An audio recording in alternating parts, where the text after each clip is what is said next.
उत्तर आपल्याला देऊ शकतात. तुम्हाला काय वाटतं? अंदाजे 15 ते 20 हजार. ओके, 15 ते 20 हजार. तुम्ही सांगशाल? अच्छा, 15 ते 20. मला असं वाटतं 15 ते 20 हजारात घर चालतं का आता? वास्तववादी असं आहे की 15 ते 20 हजारमध्ये घर नाही चालत. स्वतःचं घर जर असेल आणि भाडं द्यायचं नसेल तर किमान 25 ते 50 हजार हे आवश्यक असतात. बाकी आपले इतर जे खर्च असतात त्यांनी शब्दात ते सांगत नाही, वडिलांचे असतात किंवा आणि काय असतात. पण तुम्ही निर्व्यवस्थितपणा जर करायला गेलं, व्यवस्थित मुलाबाळाला त्याला काजू बदाम दिसतात, काय तर माझ्यासारखा पालक असतो स्वतःला मुरड घालतो, तो एक पण उपाशी राहील. पण मुलं कशा आमचं बघितलं तर वाटणार 1 लाख इन्कम आहे की काय, याला पालक म्हणतात. असं आम्ही आयुष्य काढलेलं आहे. आम्ही कधी काय सांगितलं आम्ही बाहेर कार्य करतो, पण काम चांगलं जे प्रामाणिकपणे काम करत असतो. पण 25 ते 50 हजार ॲव्हरेज कुठे नसेल तर मुलं व्यवस्थित सर्वाइव्ह होऊ शकते. एक्झॅक्टली बरोबर सांगितलंय की कमीत कमी 25 ते 50 हजाराचं ब्रॅकेट आहे की जर आपण ऍव्हरेज काढला तर महिन्याला 30 ते 35 हजार रुपये ऍव्हरेजली जर आपण काढलं तर प्रत्येक फॅमिलीला, एक मिडल क्लास फॅमिलीला घर चालवायला लागतं. बरोबर? मला सांगा, आज एक सिंपल एक गोष्ट आपण प्रॅक्टिकली अप्रोच करूया आणि त्यानंतर आपण बोलूया की आपल्या मुलांनी सायन्सला जायचं, कॉमर्सला जायचं का काय करायचं. कारण की बहुतेक वेळा मुलं आपले करिअर कसं ठरवतात की 10वीला 80% वरती मार्क्स पडले, हा आता मला तुम्ही थोडा हुशार आहे, मला येऊ शकतं, मग मी सायन्सला गेलं पाहिजे. जर मला 60 ते 80% मध्ये मार्क्स आहे, हा चला मी आता कॉमर्सला जातो, आणि 60% कमी आहे म्हणजे मी आता अभ्यासच करू शकत नाही, कोणी माझ्यावरती कॉन्फिडन्स दाखवत नाही, आता मी आर्ट्सला जातो. म्हणजे आपल्याला काय बनायचंय हे आपले मार्क्स ठरवतात, पण एक्झॅक्टली आपल्याला काय बनायचं हे स्वतः आपण ठरवलं पाहिजे. आता मला सांगा, इथे विद्यार्थी आहे, पालक आहे, जसं आपण आता विचार केला की एका मिडल क्लास फॅमिलीला घर चालवायला 30 ते 35 हजार रुपये लागू शकतात. 2024 चालू आहे, तुमच्या मुलाचं 11वी 12वी होणार 2026 मध्ये, बरोबर? त्यानंतर 4 ते 4.5 वर्षाचा प्रोफेशनल कोर्स तुम्ही बॅचलर डिग्रीला पुढे जर गेला तर 4 ते 4.5 वर्ष जातात, आणि 2026 प्लस 4 जर पकडले अप्रॉक्सिमेटली तर 2030. 1 वर्ष इंटर्नशिप 2031, आणि 2032 मध्ये आपली मुलं मार्केटमध्ये जॉब सर्च करायला बाहेर पडणार, आणि हे असंच होणार आहे, याच्यामध्ये काही वेगळं नसणार आहे.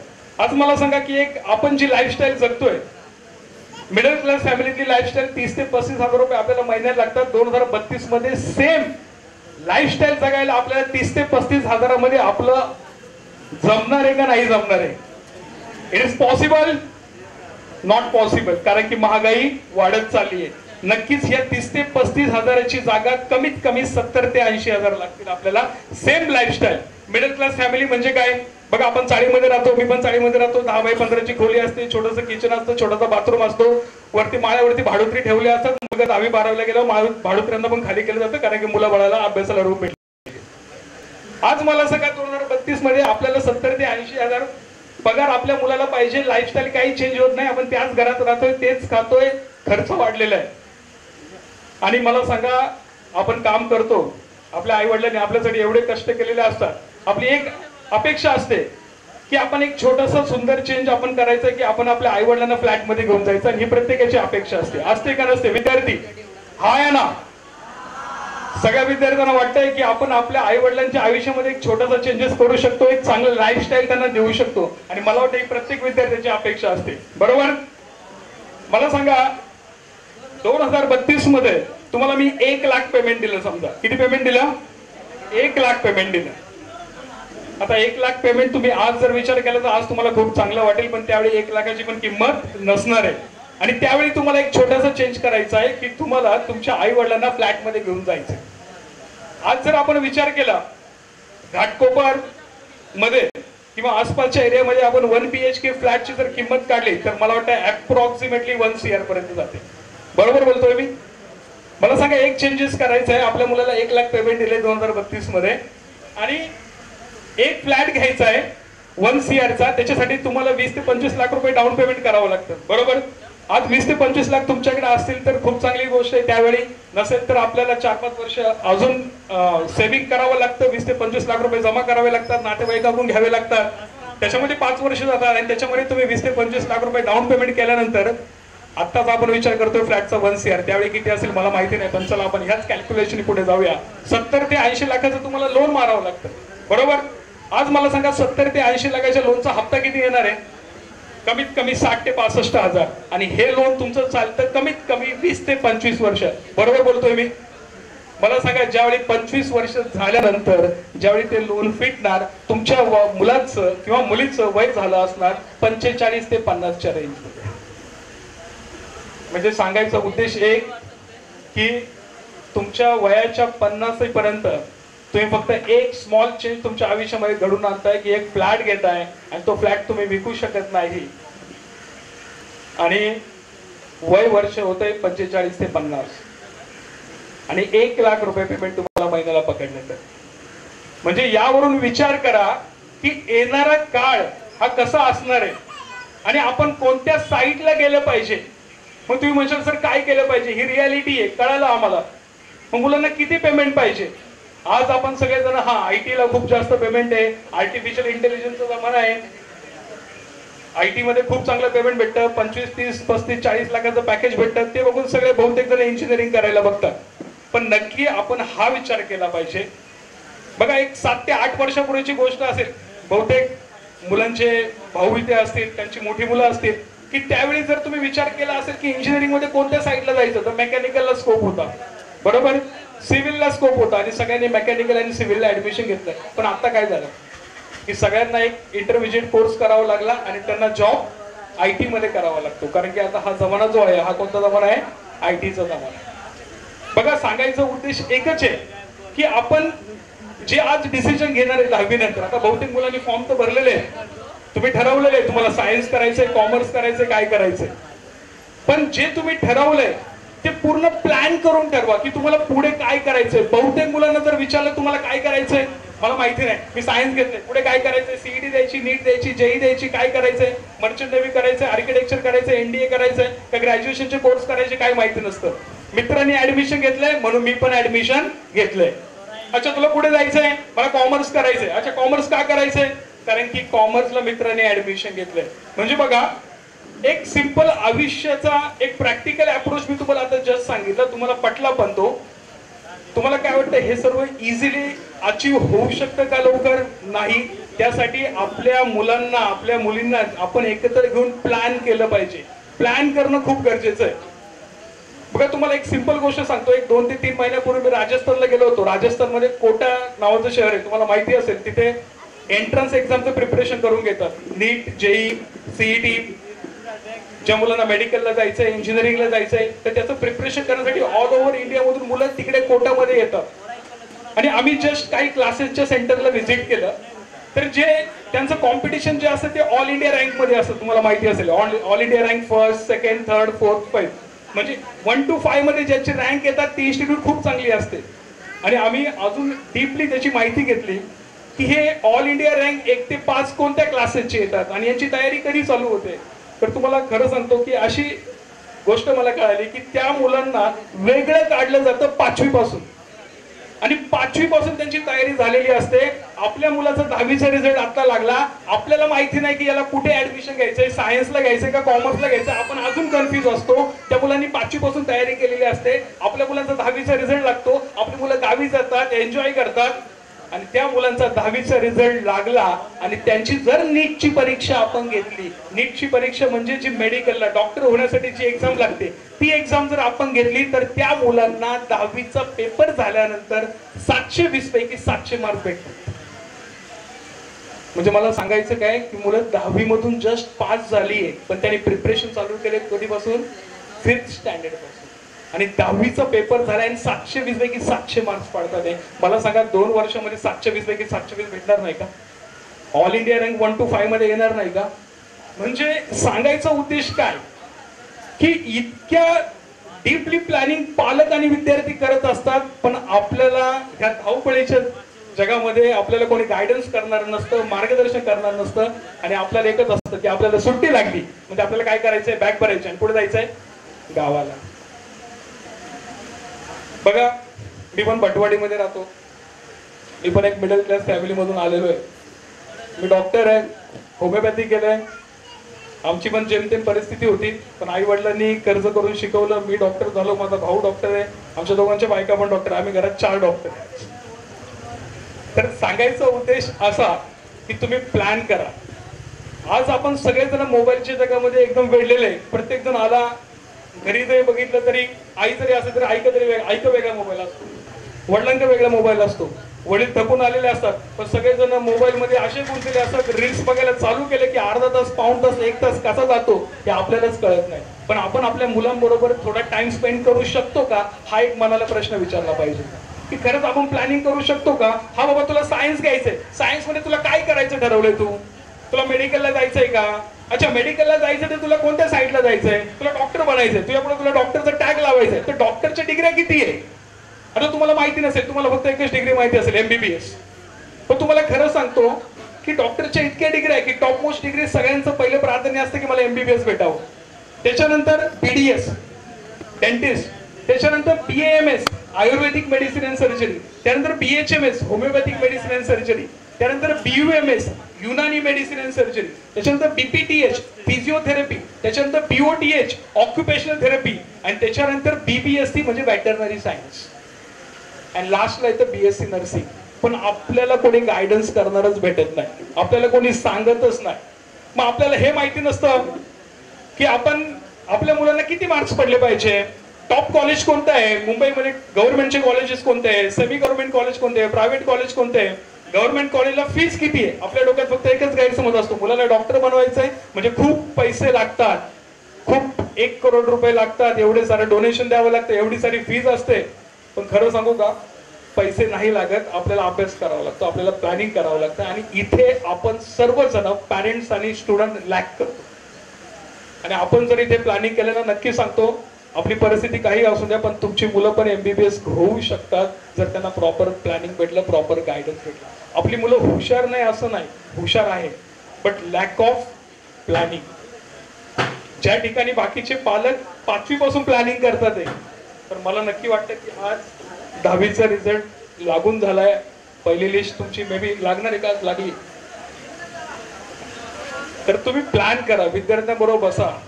आणि तुम्हाला जर सेपरेट, म्हणजे आपण म्हणतो ना, आता मी तुम्हाला वरती सांगतोय सगळ्या फील्ड बद्दल, थोडं कव्हर करतो मी प्रत्येक फील्डचं. जसं मी तुम्हाला आता मेडिकल फील्ड बद्दल सांगितलं, तर इंजिनिअरिंग बद्दल पण सांगू शकतो की इंजिनिअरिंग मध्ये भरपूर जण मुलं डिप्लोमाला जातात, डिप्लोमा घ्यायचा विचार करतात, म्हणतात पुढे कॉम्पिटेटिव्ह एक्झाम द्यायच्या, कॉम्पिटेटिव्ह एक्झामला मार्क्स नाही पडले तर मग CET ला मार्क्स जर नाही पडले तर, JEE ला मार्क्स नाही पडले तर काय करायचं, मग आपण डिप्लोमा घेऊया. पण तुम्हाला माहितीये का, डिप्लोमा करून तुम्हाला उद्या कोणत्या प्रॉब्लेमला फेस करायचं. डिप्लोमा करून फायदा पण आहे, पण डिप्लोमा करून काय प्रॉब्लेम आहे हा पण तुम्हाला माहिती पडला पाहिजे. बरं, इंजिनिअरिंग करायचं तर नावाला फक्त डिग्री लावायची का, आपण इंजिनियर झालो की मी BE केलं, माझ्या मुलांनी BE केलं, इंजिनियर झाला. आज भरपूर सारे इंजिनियर असे पडलेत की ज्यांना जॉब पण नाहीये, आणि भरपूर सारे इंजिनियर असे आहेत की ज्यांना खूप चांगलं पॅकेज आहे. मग या दोघांमधला फरक काय, कधी जाणून घ्यायचा प्रयत्न केलाय तुम्ही. मग आपण जर इंजिनिअरिंग करायचं तर कोणत्या वेने जायला पाहिजे. पण आज पालकांचा पण अप्रोच नाहीये आणि विद्यार्थ्यांचा पण अप्रोच नाही. विद्यार्थ्यांना असं वाटतं की आपल्याला सिंपल पाहिजे, जिथे आपल्याला जास्त अभ्यास करायची गरज नाही, कोणाला 2 वर्ष हार्डवर्क करायची इच्छा नाहीये. मुलांना सिंपल पाहिजे, कॉलेज लाईफ एन्जॉय करायचे. अरे लक्षात ठेवा, जर तुम्ही 2 वर्ष जर घासले ना तर तुमचं पुढचं आयुष्य खूप चांगलं आहे, कारण हे 2 वर्ष खूप महत्वाचे. एक वेळ येईल, काही काळानंतर तुमचे आई वडील थकलेले असतील, तुम्ही कमवत असणार, आणि तुम्हाला प्रत्येकाला आपल्या आई वडिलांची काळजी असते, त्यांना एक चांगले लाईफस्टाईल द्यावं हे प्रत्येक विद्यार्थ्याला वाटत असतं. ज्यावेळी आपले आई वडील थकतील आणि जर चुकून कधी आजारी पडले, तर आजारी पडल्यानंतर आपल्या आई वडिलांना ट्रीटमेंटसाठी गव्हर्नमेंटच्या BMC हॉस्पिटलला, मुक्ताबाई राजवाडीला लाईन लावून उभं करायचं का हिरानंदानी, कोहिनूर आणि मोठ्या हॉस्पिटलमध्ये घेऊन जायचं, हे कधी ठरणार. याचा विचार त्यावेळी होणार की ज्यावेळी तुमच्या खिशामध्ये पैसे किती आहे. ज्यावेळी तुम्ही खिशात पैसे बघणार ना, त्यावेळी बघणार की मी कुठे त्यांना ट्रीटमेंटला घेऊन जाऊ. सगळ्यात महत्वाचा फॅक्टर आहे की आज पैसे कमवणं खूप गरजेचं आहे, आणि आपण इलिगल वेने तर पैसे नाही कमवू शकत, आपण लिगल वेने करू शकतो. तर आपल्याला जाणून घेणं खूप गरजेचं आहे की आपण काय केलं पाहिजे. मला सांगा, कोविड आला होता 3 ते 4 वर्षापूर्वी, आला होता, सगळ्यांकडे आला होता, आला होता का नव्हता, कोणाकडे नव्हता आला. मला सांगा, कोविड ज्यावेळी आला भरपूर जणांचे जॉब गेले, भरपूर जणांचं पेमेंट कमी झालं ना. पण एक फील्ड जर तुम्ही विचार केला, म्हणजे मी फक्त सायन्स बद्दल सांगतोय, कॉमर्स बद्दल गायडन्स करायला रोहित सर आहे इथे, म्हणून मी कॉमर्स बद्दल काय बोलणार नाही. पण कोविड मध्ये जर तुम्ही विचार केला, फार्मासिस्ट फुल फॉर्म मध्ये होते. डॉक्टर लाईन लागली होती फक्त सर्टिफिकेट घ्यायला, गावी जायचंय मायग्रेशन म्हणून, बाकी गोष्ट सोडा. इंजिनियर IT वाले लॅपटॉप घेऊन घरी बसले होते, पॅकेज डबल झाले ट्रिपल झाले, आणि तेव्हापासून इंजिनिअरिंगची वेव जास्त जोरात चालू झाली की आम्हाला पण इंजिनिअरिंगला जायचंय. मला सांगा, मेडिकल फील्ड ही कधी बंद पडणारी आहे का? औषध बनायची कधी थांबणार आहे का? आज मला सांगा, ताप आला, आपण कोणतं औषध घेतो? प्रोसिन घेतो, डोलो घेतो, कॅल्पोल घेतो, पॅरासिटामॉल असतं. मग मला सांगा की पुन्हा तापासाठी किंवा अंगदुखीसाठी दुसरा मॉलिक्यूल मार्केटमध्ये बनतोय का नाही बनतोय? बनतोय. काळाची गरज आहे, कारण की रेझिस्टन्स तयार होतोय. एक वॅक्सिन आलं कोविडचं, कोवॅक्सिन आलं, कोविशिल्ड आलं, स्पुटनिक आलं, पण बाकीचे वॅक्सिन बनताय का नाही बनताय? अजून बनताय, कारण की फार्मसी ही फील्ड कधी नेव्हर एंडिंग आहे. मेडिकल फील्ड पॉप्युलेशन वाढत चाललंय, डॉक्टरची संख्या कमीच आहे.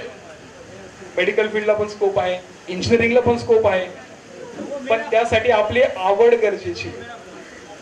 हा, डॉक्टरला स्कोप आहे, डॉक्टर मस्तपैकी बसतो क्लिनिक मध्ये आणि इंजेक्शन देतो, गोळ्या देतो आणि 100-150 रुपये घेतो, खूप चांगली फील्ड आहे, मस्त पैसे कमवूया. ह्या उद्देशाने जर तुम्हाला डॉक्टर बनायचं असेल तर डॉक्टर नका बनू. डॉक्टर बनणं हे एक ड्रीम असतं. मला माझ्या आई वडिलांनी सांगितलंय, तू डॉक्टर झाला की खूप चांगला दिसू शकतो, चांगला दिसतो डॉक्टर मध्ये. मला माझ्या बाजूवाल्यांनी सांगितलं की तू डॉक्टर बन, मी पण डॉक्टर बनतोय. असं डॉक्टर कधीच बनत नाही. डॉक्टर बनण्यासाठी ते एक स्वप्न असतं की मला ॲप्रॉन घालून मेडिकल कॉलेजमध्ये जायचंय, मला शिकायचंय आणि माझी इंटर्नशिप मध्ये मला पेशंटला ट्रीट करायचंय. हा मोठो ज्याचा असतो ना, तो डॉक्टर बनतो. कोणी सांगून होत नाही, हे आपल्याला आतमध्ये वाटायला पाहिजे. ओके, तर मला वाटतं मी बऱ्याच पैकी बोललेलो आहे, अर्धा तास बोललोय आणि तुम्ही मला ऐकून घेतले. बघा, medical engineering, pharmacy, NDA, architecture, merchant navy, BSc microbiology, forensic biology, अजून मल्टिपल ब्रांचेस आहे, BSc IT, computer science. In detail जर बोलायला गेलं, खरं सांगतो खूप काही बोलू शकतो. कोणते कॉलेजेस चांगले आहेत, कोणत्या कॉलेजमध्ये तुमच्या मुलांना कॅम्पस भेटू शकतं, कोणत्या कॉलेजमध्ये नाही भेटणार, त्या कॉलेजची फी किती आहे, तुम्ही कास्टमध्ये असाल, ओपन असाल, OBC असाल, SC, ST, NT, तुम्हाला फायदा काय, हे सगळं मी सांगू शकतो. पण हा टाइम नाही की हे सगळं मी तुम्हाला एका वेळेमध्ये सांगू शकतो.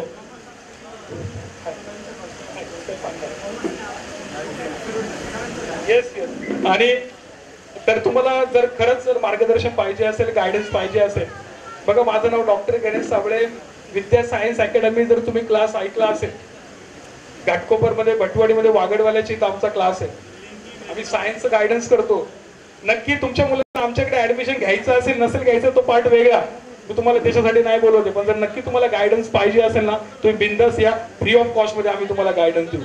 तुम्हाला घ्यायचं असेल तर घ्या, नसेल घेतलं तरी आम्ही तुम्हाला काही फोर्स नाही करणार. पण माझं एक काम आहे, या स्टेजवर उभं राहून मी तुम्हाला सांगतोय की मी नक्की तुम्हाला गायडन्स करू शकतो जर तुम्ही पर्सनली आला तर.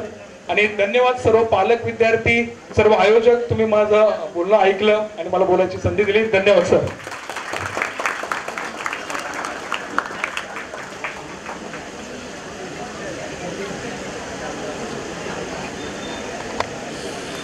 हॅलो, धन्यवाद गणेश सर. खूप मोलाचं असं मार्गदर्शन थोड्याच अवधीमध्ये आपण या ठिकाणी केलेलं आहे. मला वाटतं आपल्या या मार्गदर्शनानंतर बहुतांश विद्यार्थी चांगल्या लाईनला जातील आणि त्यांचं करिअर ते घडवतील. या ठिकाणी महाराष्ट्र नवनिर्माण सेना घाटकोपर पश्चिम विधानसभा प्रभाग क्रमांक 128 शाखा अध्यक्ष सन्मान्य प्रवीणजी बांदोडेकर यांच्या संकल्पनेतून आज या ठिकाणी गुणवंत विद्या सत्कार सोहळा आणि करिअर मार्गदर्शनचं आयोजन या ठिकाणी केलेल्या सर्व विद्यार्थ्यांचे सहर्ष स्वागत. त्याचप्रमाणे सन्मान्य राहुल सर यांचं या ठिकाणी सहर्ष स्वागत. व्यासपीठावर उपस्थित आशिषजी गावडे, मनसे पदाधिकारी, संजयजी कांबळे, मनसे पदाधिकारी, त्याचप्रमाणे प्रमोदजी मांढरे, महाराष्ट्र नवनिर्माण सेना विद्यार्थी सेना राज्य, महाराष्ट्र राज्य सदस्य, या सर्वांचं या ठिकाणी सहर्ष स्वागत. आता पुढील मार्गदर्शनासाठी या ठिकाणी उपस्थित सन्माननीय रोहित सर यांना विनंती करतो की आपण उपस्थित सर्व विद्यार्थ्यांना त्यांच्या करिअरसाठी मार्गदर्शन करावं. रोहित सर. धन्यवाद.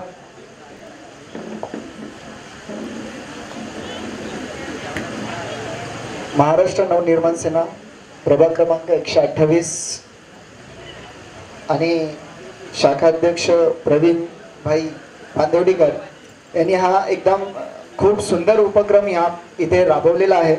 तर सगळ्यात आधी आपण त्यांना धन्यवाद देऊया. जोरात टाळ्या त्यांच्यासाठी, जोरात टाळ्या.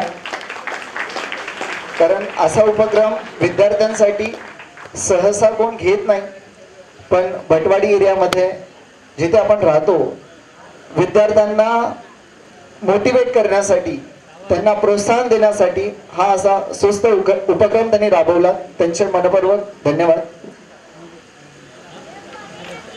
नॉर्मली गणेश सरांसाठी जोरदार टाळ्या, कारण त्यांनी खूप चांगलं मार्गदर्शन केलेलं आहे सायन्ससाठी. जोरदार गणेश सरांसाठी टाळ्या. ठीक आहे. मला इथे कॉमर्स बद्दल काही इन्फॉर्मेशन द्यायची आहे, पण त्याच्या आधी मला सांगा किती विद्यार्थी सायन्स घेत आहेत. हात वरती करा. असं पूर्ण असा नाही, असा कॉन्फिडेंट. Very nice. ठीक आहे. जरा अजून एकदा करा. येस, एक दोन. तू जरा पुढे येशील. येस, तू त्याच्या पाठी पण. हा, बस. किती विद्यार्थी कॉमर्स घेतात? कॉमर्सचे विद्यार्थी खूप संख्या कमी दिसते. अरे पूर्ण प्लीज. आणि तो येलो शर्टच्या पुढे जो मुलगा आहे रेड चेअर वरती बसलाय, हा बरोबर तोच. हा ये लवकर स्टेज वरती. हा तोच जो मित्रांबरोबर बोलतोय.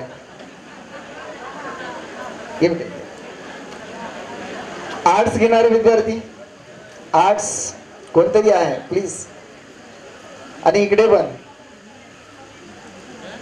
येस, ह्यांच्यासाठी जरा जोरदार टाळ्या होत आहेत.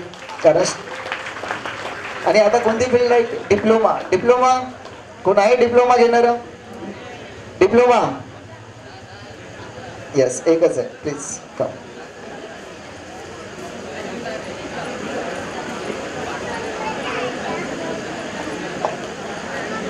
कॉमर्स कोण आहे?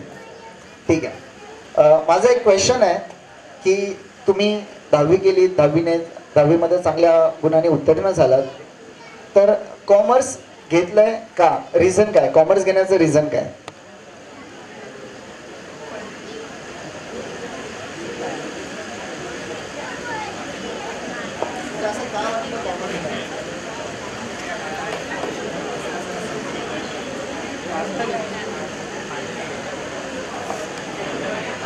बर, तू जे सांगणार हे सगळे ऐकणार आहे, तर तुझं रिझन काय की वाय कॉमर्स? कॉमर्सच का? सायन्स होतं, आर्ट्स होतं, डिप्लोमा होता, पण तू त्याच्यात कॉमर्स का चूज केलंस? जरा कठीण जातं, कॉमर्स चूज केलं. Very nice. सायन्स कठीण जातं म्हणून कॉमर्स घेतलं. ठीक आहे, काही हरकत नाही. अजून काही रिझन? नाही.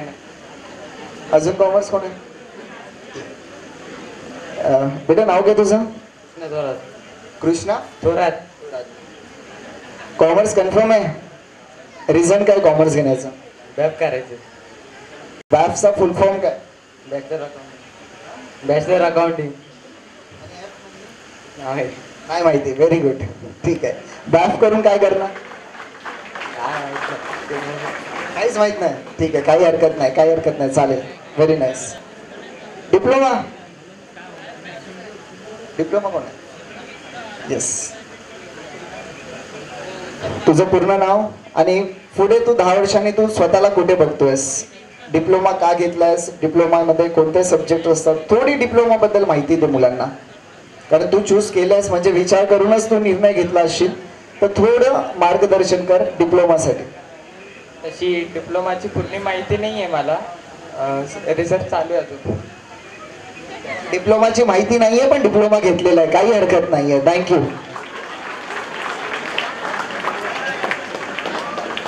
सायन्स. पूर्ण मला सायन्स बद्दल माहिती सांगायची. पूर्ण जेवढी गणेश सरांनी सांगितली ती सगळी माहिती सांगायची सायन्स बद्दलची, जी तुला माहिती आहे. तर तू चूज केले ना सायन्स. Very nice. पर्यंत सायन्स सब्जेक्ट मला आवडायचं म्हणून मी सायन्स सब्जेक्ट सायन्स ही फील्ड चूज केली, कारण सायन्स फील्डमध्ये पुढे खूप जास्त स्कोप आहे आणि आपण कोणत्याही फील्डमध्ये जाऊन आपलं करिअर करू शकतो. त्यामुळे मी सायन्स फील्ड चूज केली. सायन्स.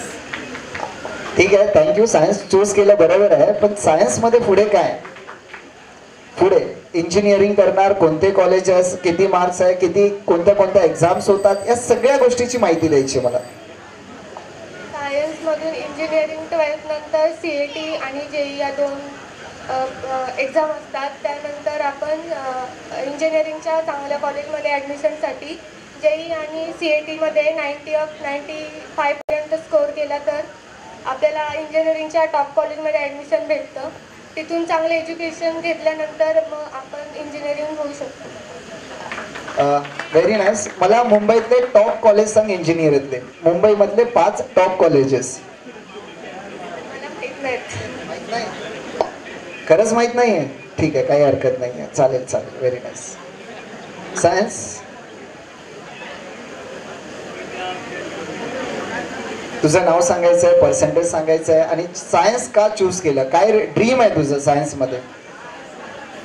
चांगली स्ट्रीम आहे. सायन्स चांगली स्ट्रीम आहे आणि आपण त्याच्यामधून चांगल्या फील्डमधून करिअर करू शकतो. सायन्स चांगली स्ट्रीम आहे, त्याच्यातून चांगलं करिअर करू शकतो. व्हेरी नाईस आहे. नक्कीच सायन्समधून चांगलं करिअर घडू शकतं. पण पॅरेंट्स मला सांगा, ह्यांची जी उत्तरं आहेत ही उत्तरं 100% बरोबर आहेत का? त्यांनी जो डिसिजन घेतलेला आहे की कॉमर्स करायचं आहे, आर्ट्स करायचं आहे किंवा सायन्स करायचं आहे, डिप्लोमा करायचं आहे, हा जो त्यांचा डिसिजन आहे हा कितपत योग्य आहे आणि कोणत्या बेसिसवरती त्यांनी डिसिजन घेतलेली आहे, कोणती माहिती त्यांच्याकडे अवेलेबल आहे आणि त्या माहितीच्या जोरावरती त्यांनी डिसिजन घेतलेली आहे. तर कोणी पॅरेंट्स काही सजेशन देऊ शकता याच्याबद्दल, या मुलांबद्दल? माईक आहे एक एक्स्ट्रा तिथे? त्या माईक नाही, हाच दे.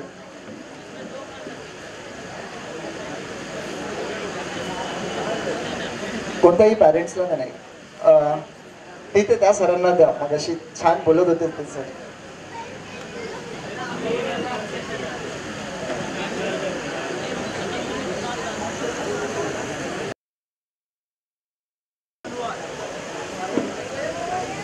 हॅलो, हा येतो आवाज. हा, धन्यवाद सर. चांगलं तुम्ही मार्गदर्शन मी पण वरती घ्या जरा, माईक वरती घ्या. हा, हॅलो, येतो? येतो येतोय. मी पण एक खेडगावातला मुलगा आहे, शिर्के साहेबांचा एक कार्यकर्ता आहे. मी पण एक नाईट कॉलेजमध्ये गोखले एज्युकेशन सोसायटीमध्ये शिकलो आहे, परेलला. ओके, त्याला आर्यन भेट आता बोलतात तिथे. ओके. मी पण BA झालाय. कॉमर्स आणि आर्ट्ससाठी मी बोलतो, तुम्ही खरंच चांगलं मार्गदर्शन केलं. ज्यांना आर्ट्स जे विद्यार्थी घ्यायचं असेल, आर्ट्स आणि कॉमर्स, IBPS हा एक कोर्स आहे, institute of personal banking sector. Right, त्याची एक्झाम आहे. हो, इथे जर असेल 1 लाख तिथे 1.5 लाख खर्च होतात. ते एक माझ्या ओळखीवर 30-40 हजारमध्ये ते होऊन जाईल. होऊ शकतात. होऊ शकतात. नाही, पण माझा मुद्दा काय सर माहिती आहे? राईट, तुमचा मुद्दा राईट आहे सर, चांगला आहे.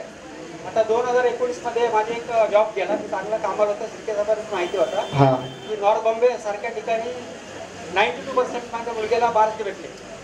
ऐका सर, साई रमणे नाव आहे. आणि त्याच पिरियडमध्ये माझी कंपनी लॉकआउट झाली. ओके. पण माझ्या मुलग्याने ते आर्ट्स घेतलं. पप्पा, मी माझं करिअर मी घडवेल. बरोबर. तुमच्या सर 2 सरांनी ते मार्गदर्शन अतिउत्तम, अति मोलाचं मार्गदर्शन तुम्ही केला. धन्यवाद सर, धन्यवाद धन्यवाद. त्या सरांना, हा, त्या सरांना. काय आताची जी पिढी आहे, बाबा तुम्ही मला पाण्यात ढकलून द्या, मी पोहून येतो, अशी पिढी आहे. ते गुगलवर बसलेले असतात. माझ्या मुलाला सांगतो, म्हणजे हा त्याला 74% मिळाले, तरी कोणताही क्लास जॉईन नाही केला. ओके. त्याच्या आजोबा सिरियस होते. आम्ही वर्षभर आमच्या हॉस्पिटलमध्ये गेलो आणि तो सुरुवातीचा जो सुट्टीमधला वर्ग असतो तो पण करता आला नाही. करोना म्हणजे कोणी हा विषय घेत नाही. करोना आणि नोटबंदीचा हा जो काळ आहे, त्यातून संपलेली मराठी, मला वाटतं जवळजवळ अधिक मराठी माणसं संपलेली बसलेली आहे. त्याच्या पॉकेटमध्ये 1 लाख रुपये असायचे, 10,000 आले. त्याच्यातून त्यांना उभं राहायचं. मी मला वेगळं सांगेल, माझा मोठा मुलगा म्हणजे प्रतिकूल परिस्थिती, तो करोनामध्ये त्याला 68% मार्क मिळाले. माझ्या ग्रुपवर एक ॲड आली टाटाची. त्याने मला, बाबा मी शिकणार नाही 12वी नंतर, मी तुम्हाला मदत करतो. तर त्याने टाटामध्ये सेल्समध्ये जॉईन केलं 15,000 पगारावर. त्याला इन्सेंटिव्ह मिळाले 15, 20, 25, 30, 40 पर्यंत. आणि 15,000 पगार त्याला, त्याने 10 लोकांना कामात लावलं. त्या लोकांना 17,000, त्याला 15,000 वर ठेवलं, कारण तो काही बोलत नाही. मी बोलायला शिका मुलात. तर त्याला इन्सेंटिव्ह चांगला होता. तिकडची HR कियामध्ये गेली आणि आता गेल्या महिन्यात त्याला 30,000 पगारावर कियामध्ये तो सेल्स इन्चार्ज झाला. म्हणजे मार्केटिंग करताना करता आलं पाहिजे तुम्हाला. आणि माझ्या मुलाने बघितलं, वडिलांची परिस्थिती बघितली. एकेकाळी माझ्या पॉकेटमध्ये रोज 1 लाख रुपये यायचे, पण ते नोटबंदी आणि कोरोनानंतर थांबल्यानंतर जे बळी आहेत आता मी एक बळी ते पैशाचं सोड नाटायत आहे ते सांगायचं. काही लोक खोटा मोठेपणा करतात. सरळ सांगायचं आता माझ्या हातात जे व्यवसाय आहे ते सगळं गुजराती मार्केट माझ्या हातामध्ये, गुजराती लोकांना पायाशे आहेत असे व्यवसाय. आणि आपण याच्यामध्ये म्हणजे तुम्हाला इन शॉर्ट सांगायचं की मराठी विद्यार्थ्यांनी बिझनेस केला पाहिजे. मोठा मुलगा काय करतो म्हणजे आपण म्हणतो ना, एखाद्या घरात 3 मुलं असतात, मोठ्या मुलाला विचारतो काय शिकला, तो म्हणतो मी जास्त नाही शिकलो, 10वी 12वी. लोक तोंड वाकडी करतात, पण त्यांना हे कळत नाही मोठ्या मुलाने आपला बळी दिलेला असतो, त्याने जॉब केलेला असतो. आणि आमच्या घरात पण घडलेली घटना आहे. माझ्या मोठ्या भावाने ITI केलं, पण माझा नितीन पाटील म्हणून लहान भाऊ होतो मनसेमध्ये, तो आणि आम्ही दोघे ग्रॅज्युएट झालो, पण त्यांनी शिकवलं. पण लोक काय बघतात, अरे हा शिकला नाही, हा फक्त IT आहे, आणि हे दोघे ग्रॅज्युएट झाले. मला वाटतं बहुतेक घरामध्ये असतं मोठा बळी देतो आपल्या करिअरचा, आणि तो लहान भावाला शिकवतो. हे महत्वाचं आहे. त्या मुलाने काय केलं, आता तो कियामध्ये 30,000 पगारावर कामाला आहे. इन्सेंटिव्ह वेगळं, म्हणजे त्याच्याबरोबरची मुलं, आणि 31 वर्षाचा आहे, त्याच्याबरोबरची विद्यार्थ्यांची मुलं आता शिकतच राहणार आहे. म्हणजे 12वी नंतर शिकला नाही याचा अर्थ असा होत नाही त्यांनी करिअर मेंटेन नाही. आज तो मुलगा 30,000 पगार घेऊन येणार, पुढच्या वर्षी 40,000 असतील. आणि वेगळ्या गाड्या जर त्यांनी विकल्या आता तो म्हणजे करिअर हेच आहे की फक्त एज्युकेशन म्हणजेच नाहीये. कोणत्याही गोष्टीमध्ये जर 100% दिलं, एफर्ट्स टाकले तर नक्कीच त्याला यश मिळणार आहे. जसं तुमच्या घरी यश मिळालेलं आहे. सरांसाठी जोरदार टाळ्या, कारण खरंच तुमच्या घरी यश मिळालेलं आहे. मेहनतीतून तुम्ही उभे राहिलेला आहात. धन्यवाद सर, धन्यवाद. याच्यामध्ये आम्ही कधी मुलांना असं मारलं, दम दिला, आई वडील पालक कसे स्वतः ते नॅचरली पालक बरोबर आहे. ठीक आहे, धन्यवाद. असं मेंटेन केलं पाहिजे. चालेल, कॅरेक्टर मध्ये ठीक आहे, मुलं आपोआप करतात. चालेल, धन्यवाद. धन्यवाद. सांगण्याचा मुद्दा एकच होता, जरा पॅरेंट्स या गोष्टींकडे लक्ष द्या. ज्यावेळेस आपण कोणतीही फील्ड चूज करतोय, ती कॉमर्स असू देत किंवा आर्ट्स असू देत किंवा डिप्लोमा असू देत किंवा सायन्स असू देत, मला वाटतं आयुष्यात तुम्हाला 16 वर्षानंतर संधी मिळाली आहे तुमच्या पसंतीचे सब्जेक्ट, तुम्ही जे सब्जेक्ट लाईक करताय त्या सब्जेक्टचा अभ्यास करण्याची.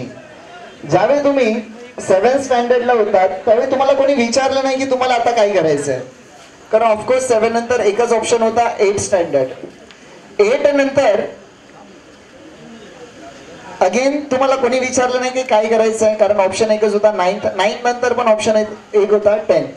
पण ज्या दिवशी तुमची 10th ची एक्झाम झाली आणि रिझल्ट आला, त्या दिवसापासून प्रत्येकाच्या मनात एकच प्रश्न होता, तो म्हणजे पुढे काय, 10वी नंतर काय.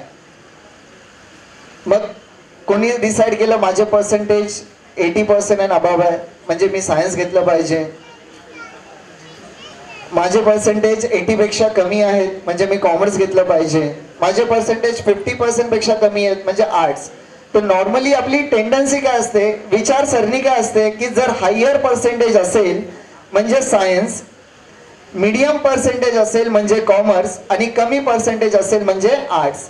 पण तुम्ही बिलीव्ह नाही करणार, 96% विद्यार्थीही आर्ट्स करतो आणि 45% विद्यार्थीही सायन्स करतो. फक्त फरक एवढाच असतो की त्यांनी पुढच्या 5 वर्षाचा प्लॅन केला असतो, त्याचा पुढच्या 5 वर्षाचं टार्गेट असतं, त्याचं आयुष्यात काही एम असतं, म्हणून तो त्या पद्धतीने विचार करतो. म्हणजे तुम्ही करिअर चूज करताना तुम्ही पर्सेंटेज बघू नका, तुमचे स्ट्रेंथ काय आहेत, तुमच्याकडे काय क्वालिटीज आहेत, तुमच्याकडे काय काय चांगले गुण आहेत त्याचा विचार करा. तुमचे काही विकनेसेस आहेत, तुम्ही कोणत्या सब्जेक्टमध्ये कमी आहात त्या गोष्टी बघा आणि त्याच्यावरती तुम्ही डिसिजन घ्या. तर मे बी तुम्ही डिसिजन घेतलेला आहे, काही हरकत नाही आहे.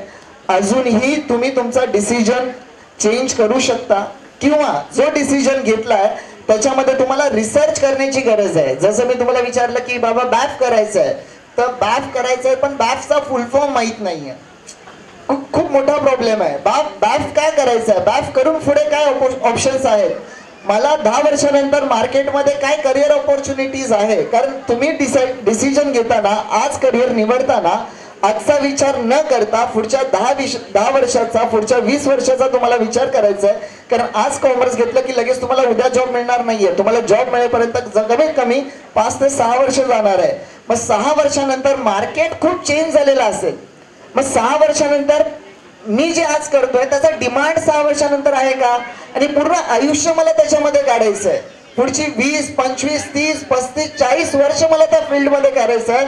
तर जी फील्ड मी चूज करतोय ती 40 वर्ष सर्व्हाइव्ह होऊ शकते का, याचा डिसिजन तुम्हाला आज घ्यायचा आहे. म्हणून जेही तुम्ही चूज कराल त्याचा डिटेल इन्फॉर्मेशन तुम्हाला घ्यावी लागेल. आज सगळीच इन्फॉर्मेशन देणं पॉसिबल नाहीये. जर तुम्ही सायन्स घेतलंय, जसं तुला इंजिनिअरिंगचे 5 कॉलेज माहित नाहीये, तर तुला आज झाल्यानंतर लगेच गणेश सरांना कॉन्टॅक्ट करायचा आणि त्यांच्याकडून लिस्ट घ्यायची आहे. 5 कॉलेजेस कोणते आहेत, त्याच्यासाठी मला किती पर्सेंटेज काढावे लागतील, त्याच्यासाठी किती हार्डवर्क करावं लागेल, त्याच्यासाठी मला किती पैशाची तरतूद करावी लागेल, या सगळ्या गोष्टींचा तुझ्याकडे एक लिस्ट रेडी झाली पाहिजे. तुला जर बॅफ घ्यायचं आहे तर बॅफ मध्ये पुढे येणाऱ्या कालावधीमध्ये काय करिअर अपॉर्च्युनिटीज आहे, बॅफ नंतर मी MBA करू शकतो का, MBA करू शकतो तर कोणत्या फील्डमध्ये करू शकतो, या सगळ्या गोष्टींचा डिटेल अभ्यास असला पाहिजे करिअर निवडताना. मला सांगा, ज्यावेळी आपण एक मोबाईल घ्यायला जातो त्यावेळी मोबाईल मग पैसे घेऊन जातो, बघतो, लगेच घेऊन रिटर्न येतो का रे? एक मोबाईल घेण्यासाठी ना मला वाटतं कमीत कमी 2 तास निघून जातात. एक साधा मोबाईल घेण्यासाठी कमीत कमी 2 तास निघून जातात. इथे आपला पूर्ण आयुष्याचा प्रश्न आहे. याच्यात मला माझं पूर्ण आयुष्य घालवायचं आहे. आणि यांचा डिसिजन किती दिवसात होतो माहिती आहे? 27 तारखेला रिझल्ट आला आणि 2-3 तारखेला फॉर्म फिलिंग आलं. 27 ते 3 कमीत कमी फक्त 6 दिवसात त्यांनी त्यांच्या आयुष्याचा डिसिजन घेतलाय. जो त्यांच्याकडे टाइम होता. 10वीची एक्झाम कधी झाली? 10वीची एक्झाम कधी झाली? 27 मार्च. आणि रिझल्ट कधी लागला? 27 मे, बरोबर ना? 27 मार्च ते 27 एप्रिल, 27 एप्रिल ते 27 मे, म्हणजे तुमच्याकडे किती महिने होते? मला खरं सांगा, 2 महिन्यात तू तुझ्या करिअर बद्दल किती विचार केलास? खरं सांगायचं एकदम, 2 महिन्यात तू किती दिवस बसलीस करिअर साठी घेऊन? किती दिवस? 2. आयुष्याचा डिसिजन किती दिवसात घेतला? 2 ते 3 दिवसात.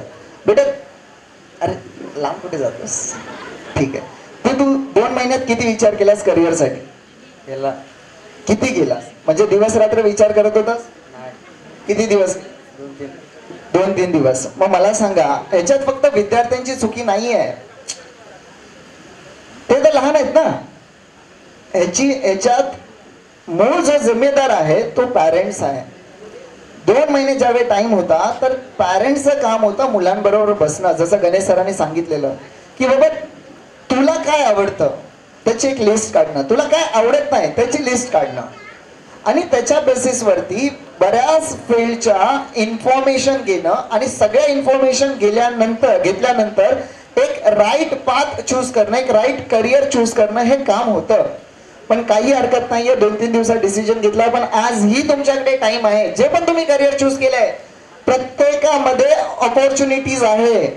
असं कधीच होत नाही की आर्ट्स केल्यानंतर माणूस उपाशी राहिलाय. आर्ट्स करणारे लोकही श्रीमंत झालेत, कॉमर्स करणारी लोकही श्रीमंत झालेत, सायन्स करणारी लोकही श्रीमंत झालेत, आणि जे नाही शिकले ते पण श्रीमंत झालेत. महत्व आहे, जी पण फील्ड तुम्ही घेताय त्याच्यामध्ये तुम्हाला हार्डवर्क देणं गरजेचं आहे. 100% तुम्हाला तो त्या फील्डमध्ये कॉन्ट्रीब्युशन द्यायचं आहे. ज्यावेळी तुम्ही 100% कॉन्ट्रीब्युशन देणार तर यश पण तुम्हाला 100% मिळणार. ठीक आहे? समजलं काही गोष्टी? ठीक आहे. तर कॉमर्स बद्दल मी बेसिक सांगतो. जर तुम्ही 11-12 केलं तर 11-12 मध्ये सगळ्यात महत्वाचं आहे चॉईस आहे तुम्हाला SP किंवा मॅथ्स. SP किंवा मॅथ्स. जर तुम्हाला करिअर अपॉर्च्युनिटीज पाहिजेत, म्हणजे पुढे जाऊन तुम्हाला अजून काही संधी पाहिजेत, तर मी तुम्हाला प्रेफर करेल गो फॉर मॅथ्स. मॅथ्स करून तुम्हाला 2 चांगल्या संधी मिळू शकतात 12वी नंतर. एक BSc IT करू शकता आणि दुसरं BCA bachelor in computer application करून पुढे मास्टर इन कम्प्युटर ऍप्लिकेशन करू शकता मॅथ्स असेल तर. मॅथ्स नसेल तर तुम्हाला हे 2 सब्जेक्ट करता येणार नाही. किंवा अजून एक, मॅथ्स असेल तर तुम्ही पुढे जाऊन इंटेरियर डिझायनिंग पण करू शकता. ज्यांचं ड्रॉइंग चांगलं आहे त्यांना कॉमर्स घ्यायचं आणि पुढे मग इंटेरियर डिझायनिंग करायचं आहे. तर त्यांना मॅथ्स घेणं गरजेचं आहे. त्याच्यानंतर अजून एक सब्जेक्टमध्ये चॉईस असतो, मराठी, हिंदी, IT आणि any other language. Marathi normally सगळ्यांना येतं, हिंदी सगळ्यांना येतं, प्रेफरन्स द्यायचा IT ला. आणि जर तुमचे पर्सेंटेज चांगले असतील 85% अँड मोर, तर मी सजेस्ट करेल एक फॉरेन लँग्वेज लर्न करा. फ्रेंच, जॅपनीज, चायनीज, कोणतीही एक फ्रेंच लँग्वेज जी येणाऱ्या काळाची गरज आहे. पहिलं इंग्लिश इंग्लिश इंग्लिश इंग्लिश, अरे इंग्लिश आलं पाहिजे. आता ट्रेड बिझनेस हा वर्ल्ड वाईड झालेला आहे, आपल्याला सगळ्यांबरोबर कॉन्टॅक्ट करता आलं पाहिजे. जर तुम्हाला जॅपनीज येत असेल आणि जर कोणता बिझनेस जॅपनीज बरोबर ट्रेड करत असेल, जपान कंट्रीज बरोबर ट्रेड करत असेल, तर तुम्हाला तिथे डिमांड आहे. तर एक फॉरेन लँग्वेज आली पाहिजे. तर मोस्ट प्रोबॅबली मुलं फ्रेंच घेतात. तर हे झालं 11-12. त्याच्यानंतर तुम्ही BCom करू शकता, BAF करू शकता, bachelor in accounting and finance. जर तुला अकाउंटंट बनायचं आहे, अकाउंटमध्ये इंटरेस्ट आहे, तर BAF करू शकतो. कोणाला मास मीडिया करायचं आहे, जर्नलिझम मध्ये जायचं आहे, टीव्हीज मध्ये जायचं आहे, न्यूज चॅनल मध्ये जायचं आहे, पत्रकार बनायचं आहे, तर तुमचं BMM आहे, bachelor in mass media. Bachelor in mass media ज्याच्यातून तुम्ही जर्नलिझम करू शकता किंवा मास मीडियामध्ये जाऊ शकता. जर तुम्हाला शेअर मार्केटमध्ये इंटरेस्ट आहे, शेअर मार्केट, तर कोर्स आहे BFM, bachelor in finance management किंवा बॅचलर इन फायनान्स मार्केट, ज्याच्यातून तुम्ही शेअर मार्केटचं चांगलं नॉलेज घेऊ शकता. बरेच असे विद्यार्थी असतात, पॅरेंट्सचं एक स्वप्न असतं की बाबा माझा मुलगा हा बँकिंग मध्ये लागला पाहिजे, तर त्याच्यासाठी BBI आहे, BBI bachelor in banking and insurance करू शकता. असे बरेच कोर्सेस आहेत. लॉयर बनू शकतो, LLB करू शकतो. हॉटेल मॅनेजमेंटसाठी जाऊ शकता, 11-12 झाल्यानंतर हॉटेल मॅनेजमेंट आहे. यानंतर काही प्रोफेशनल कोर्सेस आहेत, जसं CA आहे, CS आहे, chartered accountant, company secretary, CMA cost and management accountant, cost and management accountant, CFA certified financial analyst, CFP certified financial planner. हे कॉमर्स मधले टॉप मोस्ट प्रोफेशनल कोर्सेस आहेत. जर यापैकी कोणतीही एक डिग्री तुम्ही घेतली तर आयुष्यात कधीच पाठी वळून बघण्याची गरज लागणार नाही. पहिला CA, CS, CMA, CFA, CFP या कॉमर्स मधल्या मोस्ट टॉप प्रोफेशनल डिग्रीज आहेत. तर तो तुम्ही कॉमर्स करताय तर गो फॉर प्रोफेशनल डिग्री. नसेल तर BAF, BMS, BBI करून तुम्ही नंतर MBA ला जाऊ शकता, management, master in business administration. आणि जर MBAचं स्वप्न असेल तर एक स्वप्न डोळ्यासमोर ठेवा, MBA करायचं आहे तर IIM Indian institute of management मधूनच करा. एक स्वप्न असतं, जो MBA करतो त्या प्रत्येक मुलाचं एक स्वप्न असतं, जर मला MBA करायचं आहे तर IIM मधून करायचं आहे. जर फ्युचरमध्ये तुम्हाला MBA करायचं आहे तर ते IIM मधूनच झालं पाहिजे. तर इथे मी मार्गदर्शन थांबवतो. अजूनही कॉमर्स बद्दल काही माहिती असेल तर प्लीज कॉन्टॅक्ट टू मी. भटवाडीमध्ये आपला क्लास आहे, रोहित कॉमर्स अकॅडमी, असल्फामध्ये आणि अमृतनगरला आहे. तिन्ही ठिकाणी आपले ब्रांचेस आहेत. भटवाडीमध्ये नवीन स्टार्ट झाले लास्ट 3 वर्षामध्ये. जर कॉमर्स रिलेटेड काही मार्गदर्शन पाहिजे असेल डिटेलमध्ये तर तुम्ही कॉन्टॅक्ट करू शकता. फ्री ऑफ कॉस्ट मार्गदर्शन आहे. सायन्स बद्दल काही पूर्ण डिटेलमध्ये मार्गदर्शन पाहिजे तर डॉक्टर गणेश साबळे आहेत विद्या सायन्स अकॅडमीमध्ये. आणि 1 तास तुमच्या मुलाचं आयुष्य बदलू शकतं. फक्त तो 1 तास तुम्हाला द्यावा लागेल. आम्ही 1-to-1 मार्गदर्शन करणार, म्हणजे मी स्टुडंट आणि पॅरेंट्स आणि पूर्ण पुढच्या 5 वर्षाचा त्याला रोड मॅप करून देणार की काय करण्यासाठी काय करावं लागेल, कोणत्या एक्झाम द्याव्या लागतील, त्याच्यासाठी किती मार्क्स आणावे लागतील, या सगळ्या गोष्टीचा तुम्हाला 5 वर्षाचा प्लॅन दिला. आणि जर तुम्हाला हा प्लॅन पाहिजे असेल तर नक्कीच विद्या सायन्स अकॅडमी आणि रोहित कॉमर्स अकॅडमीला कॉन्टॅक्ट करा. Thank you so much. धन्यवाद रोहित सर. सर्व विद्यार्थीच्या स्टेजवर आहे त्यांना विनंती आपण स्थानापन्न. या ठिकाणी गणेश सर आणि रोहित सर यांनी खूप सुंदर असं करिअर मार्गदर्शन केलेलं आहे. ज्या विद्यार्थ्यांना जर अजून माहिती पाहिजे असेल तर सरांनी त्यांच्या क्लासेसची नावं या ठिकाणी सांगितलेली आहेत. तुम्ही त्यांचा कॉन्टॅक्ट नंबर घेऊ शकता, त्यांना तुम्ही भेटायला जाऊन संपूर्ण पुढील आपलं आयुष्य आहे ते आपल्याला घडवायचं आहे. फक्त तुम्ही म्हणता 2 दिवसामध्ये निर्णय घेतला तर 2 दिवसामध्ये आयुष्यात काहीच होत नाही. तपश्चर्या करायला लागते. तुम्हाला आता पुढची 5 वर्ष किंवा 3 वर्ष आहेत त्या आयुष्याला द्यावी लागणार आहेत पूर्णपणे. या ठिकाणी उपस्थित सर्व प्रमुख पाहुण्यांचं या ठिकाणी महाराष्ट्र नवनिर्माण सेनेचे उपाध्यक्ष सन्मान्य दसरी शिर्के साहेब यांना विनंती करतो की आपण या विद्यार्थ्यांना आणि पालकांना या ठिकाणी मार्गदर्शन करा. सन्माननीय आमच्या मंचचे सर्व कार्यकर्ते आणि तुम्हाला योग्य मार्गदर्शन करणारे सर, खरं म्हटलं तर हा उपक्रम मंचेतर्फे का राबवतो आम्ही? राजसाहेबांचं एक स्वप्न आहे, मुंबईमध्ये मराठी माणसाला जास्तीत जास्त प्राधान्य मिळालं पाहिजे असं त्यांचं स्वप्न आहे. आणि म्हणून माझा मराठी माणूस कुठे मागे राहता कामा नये. हे एकमेव नेते आता राजसाहेब आहेत, मराठी माणसाच्या पाठीमागे खंबीरपणानं उभं राहणार आहे. मी देखील अनेक वेळा शिवसेनेचं काम केलं, तुम्हाला माहिती आहे की 52 वर्ष मी शिवसेनेत काढली. पण राजसाहेबांबरोबर का गेलो मी? तर राजसाहेबांचे जे विचार आहेत ते सध्या मराठी माणसाच्या बाजूने पोषक आहेत. त्यांचे सगळे विचार जे पाहिले तर तुम्हाला वाटते आता शिवाजी पार्कला मोठी सभा झाली मोदींबरोबर, त्यांनी 5 प्रश्न पंतप्रधानांना सांगितले आणि ठणकावून सांगितले.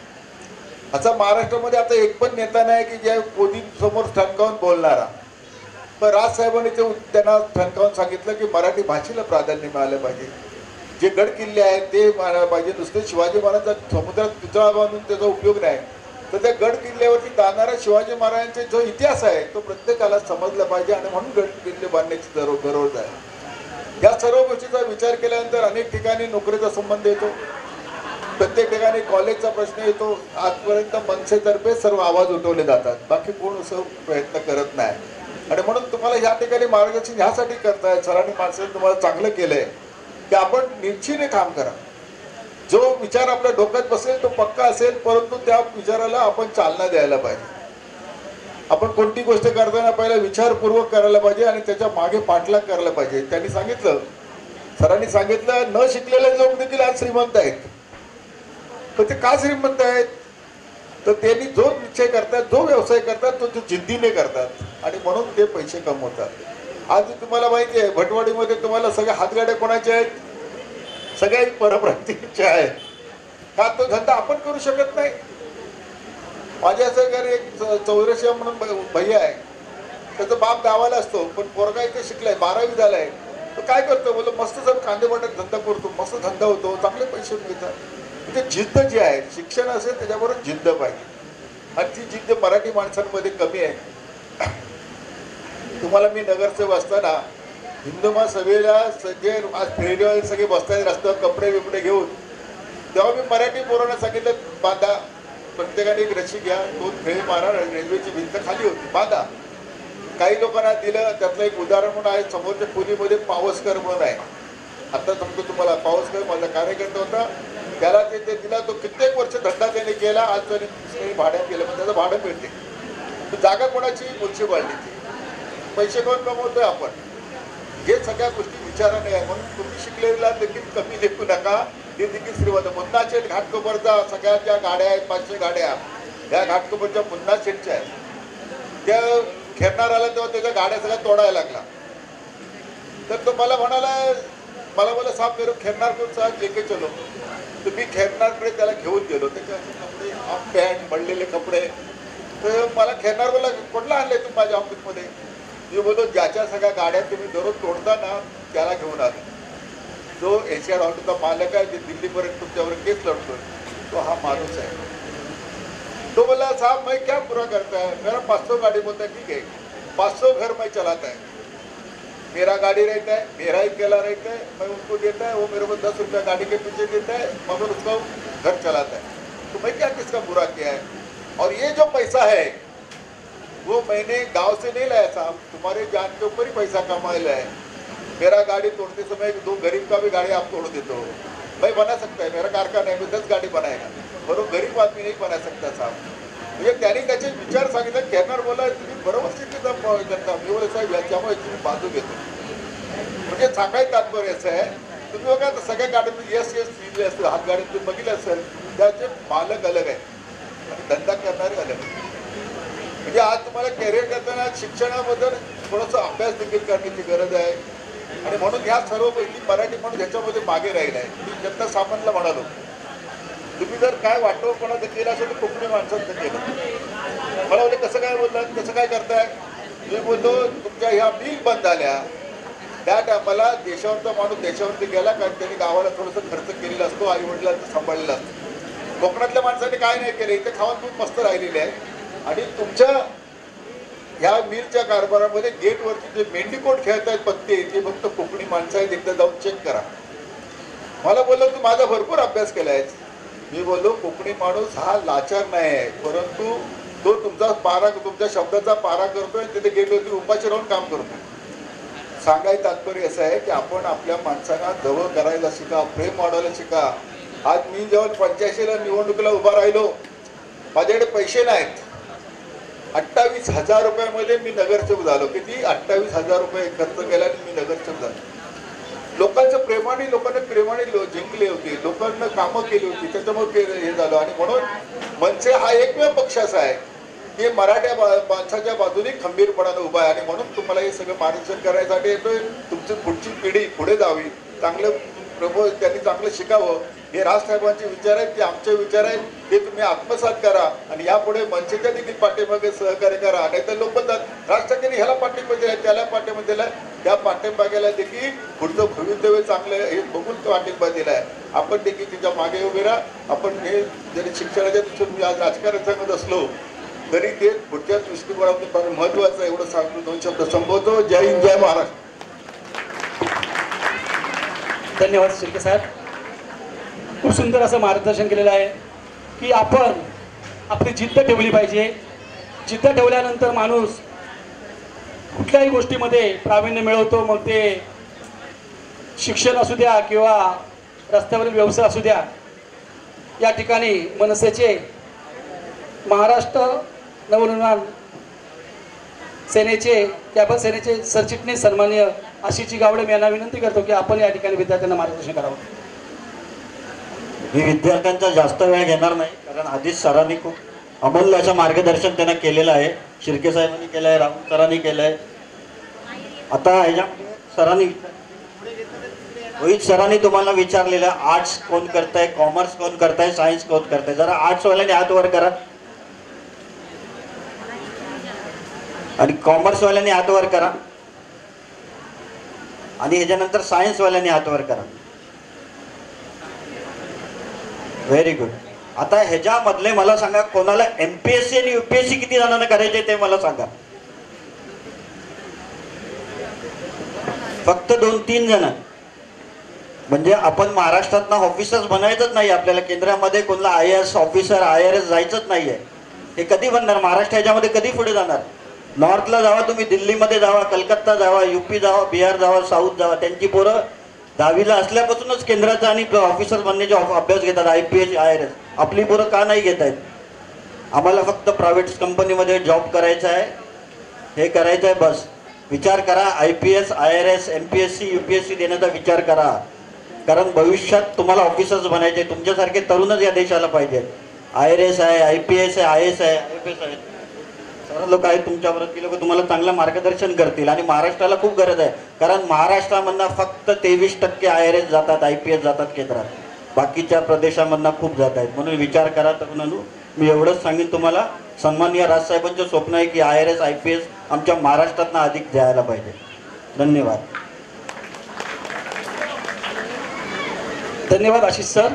खरोखर सुंदर असा विषय घेतला आपण की सगळ्यात जास्त आहे ना IAS आणि IPS हे बिहार आणि उत्तर प्रदेशमधून येतात. त्यामुळे पोलीस प्रशासनावरती त्यांचं जास्त वचक असते. DCP ACP त्यानंतर आयुक्त हे बहुतेक करून त्याच प्रदेशामध्ये येतात. फक्त आपला मराठी माणूस आहे किंवा आपले जे महाराष्ट्रीयन आहेत ते फक्त प्रायव्हेट जॉब किंवा इंजिनिअरिंग याच लाईनमध्ये जास्त असतात. तर विनंती आहे की आपला पद IAS IPS याला एक गरिमा आहे, याला दहशत आहे त्या पदाला एक, की तुम्ही बनल्यानंतर तुमच्याकडे समाजाचा बघण्याचा दृष्टिकोन खूप वेगळा असतो. तर खूप विद्यार्थी आहेत त्यांनी ह्या गोष्टीचा सुद्धा अभ्यास करावा. यूट्यूबवरती सर्च मारावं की कसं आपण या क्षेत्रामध्ये सुद्धा आपण करिअर करू शकतो. धन्यवाद आशिष सर. या ठिकाणी उपस्थित सर्व मान्यवरांचा या ठिकाणी सत्कार सोहळा संपन्न होईल आणि त्यानंतर विद्यार्थ्यांचा या ठिकाणी गुणगौरव सोहळा सुरू होईल. मी महाराष्ट्र सेना घाटकोपर पश्चिम विधानसभा प्रभाग क्रमांक 128 शाखा अध्यक्ष सन्मान्य प्रवीणजी बांदोडीकर यांना विनंती करतो की आपण स्टेजवर यायचं आहे. प्रवीणजी बांदोडीकर. सन्माननीय राजसाहेब ठाकरे व सन्माननीय अमित साहेब ठाकरे यांच्या संकल्पनेतून संपूर्ण मुंबईमध्ये गुण विद्यार्थी 10वी 12वी जे विद्यार्थी पास झालेले आहेत, चांगल्या मार्काने त्यांचा गुणगौरव सोहळा संपूर्ण मुंबईमध्ये मनसेच्या वतीने राबवण्यात येत आहे. या ठिकाणी सुद्धा प्रभाग क्रमांक 28 चे सर्व पदाधिकारी सन्माननीय दशरथजी शिर्के साहेब, प्रमोदजी मांढरे, आशिषजी गावडे, संजयजी कांबळी या ठिकाणी उपस्थित आहे. आणि या कार्यक्रमाला आपल्या ठिकाणी गणेश सर आणि रोहित सर यांनी सुंदर असं मार्गदर्शन केलेलं आहे. मी सन्माननीय प्रवीणजी बांदोडीकर यांना विनंती करतो की आपण मंचावरती यायचं आहे. सन्माननीय प्रवीणजी बांदोडीकर.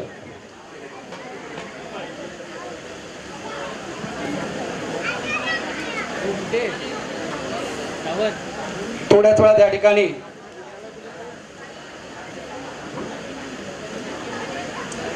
जर तुम्हाला कोणाला जर काही प्रश्न विचारायचे असेल तर गणेश सर आणि रोहित सर या ठिकाणी आहेत, आपण त्यांना विचारू शकता.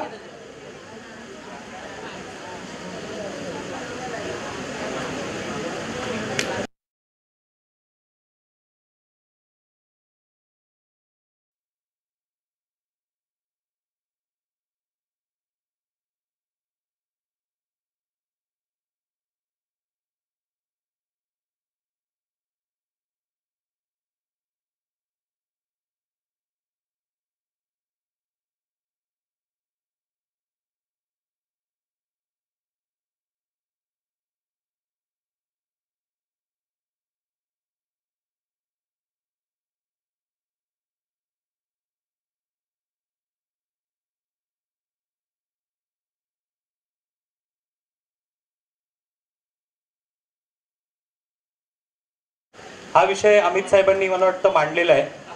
इथे व्यासपीठावरती जे उपस्थित मान्यवर आहे, मला अशी विनंती आहे की हा विषय जर सर्वांनी जर लावून धरला तर नक्कीच महाराष्ट्रातल्या कमी उत्पन्न असणाऱ्या पॅरेंट्सच्या मुलांना इंजिनिअरिंग असेल, मेडिकल असेल, फार्मसी असेल, नर्सिंग असेल, NDA असेल, मर्चंट नेव्ही असेल, इथपर्यंत ते पोहोचू शकतील.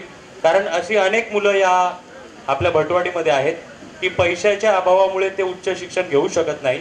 पण जर हा जो GR चंद्रकांत पाटलांनी काढला होता तो जर आपला जर मांडला गेला आणि जर तो पास झाला तर नक्कीच संपूर्ण महाराष्ट्रातल्या मुलांना त्याचा फायदा होईल. आणि मी या व्यासपीठाच्या माध्यमातून आपल्याला विनंती करतो की आपण ठोसपणे हा मुद्दा पुन्हा आपल्या वरिष्ठांना पोहोचू आणि तो पारित करून घ्यावा.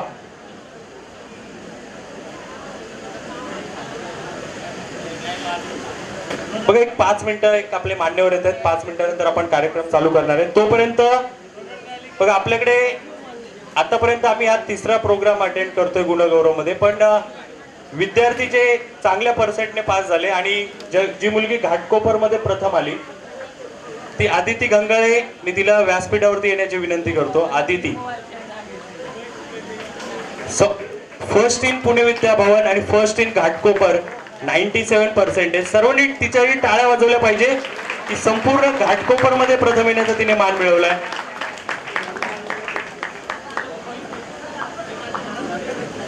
तिचे पालक असतील तर त्यांनी पण व्यासपीठावर द्यायचं. पालक तिचे असतील इथे तर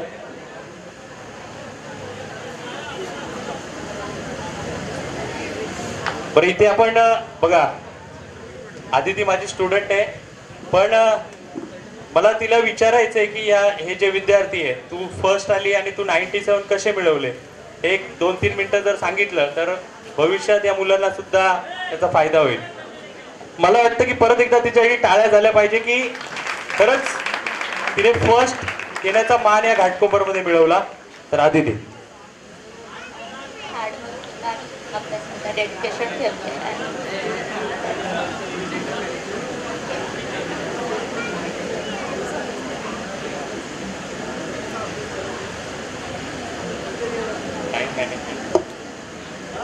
बरं, ठीक आहे.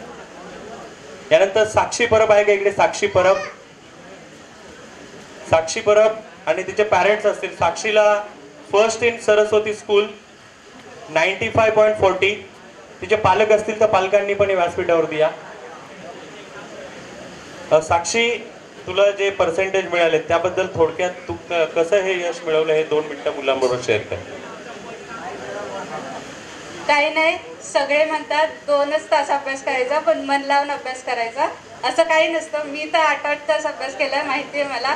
त्यामुळे जर काही करायचं असेल तर मेहनत तर जास्तच घ्यावी लागते आणि त्यासाठी आपण स्वतःच्या मनाची तयारी केली तर सगळं पॉसिबल होऊ शकतं. खूपच छान. यानंतर कीर्तना आहे का? कीर्तना नायक. कीर्तना,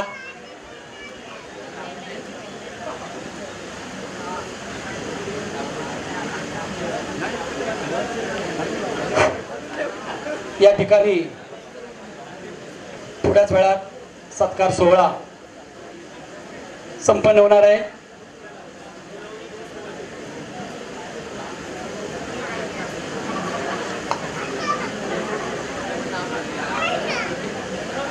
या ठिकाणी कीर्तने ही विद्यार्थी आलेले आहे. आपण तिला विचारूया की तिने तिचा अभ्यासाचा शेड्यूल कसा प्रमाणित केला आणि काय केलं.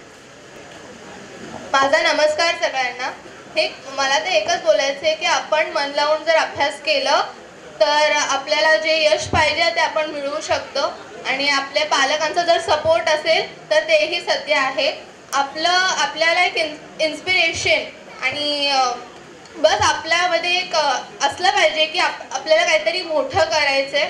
माझं पण असं काय हे नव्हतं की मी 95 पाडू शकते, म्हणजे तरी मी पाडले तर ते मला खूप आनंदाची गोष्ट आहे, माझ्या पालकांना पण आनंदाची गोष्ट आहे. तर एवढंच मी बोलते की आपल्या मध्ये असतं की आपण पण करून दाखवू शकतो, तर ते आपण करायचं आणि रिझल्ट्स तुम्हाला मिळतीलच. थँक्यू. धन्यवाद. या ठिकाणी उपस्थित महाराष्ट्र नवसेना उपाध्यक्ष सन्माननीय दस्तरजी शिर्के साहेब, महाराष्ट्र नवनिर्माण विद्यार्थी सेनेचे महाराष्ट्र सदस्य प्रमोदजी मांढरे साहेब, महाराष्ट्र नवसेना कॅबल सेना चिटणीस सन्मान्य आशिषजी गावडे, त्याचप्रमाणे महाराष्ट्र नवसेना माताडी सेनेचे चिटणीस सन्मान्य संजयजी कांबळे, गणेश सर, रोहित सर व सर्व मनसेचे पदाधिकारी सर्वांचं स्वागत. या ठिकाणी मी महाराष्ट्र नवसेनेचे शाखा अध्यक्ष, या कार्यक्रमाचे आयोजक सन्माननीय प्रवीणजी बांदोडेकर साहेबांना विनंती करतो की आपण या ठिकाणी शिर्के साहेबांचा शाल आणि पुष्पगुच्छ देऊन या ठिकाणी सत्कार करायचा आहे. सन्माननीय शिर्के साहेब.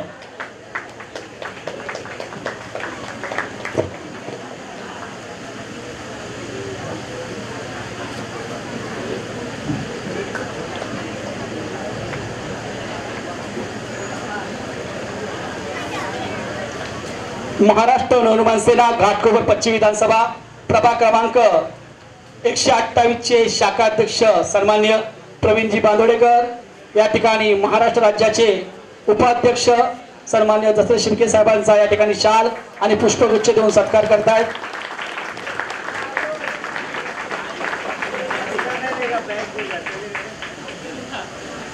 त्याचप्रमाणे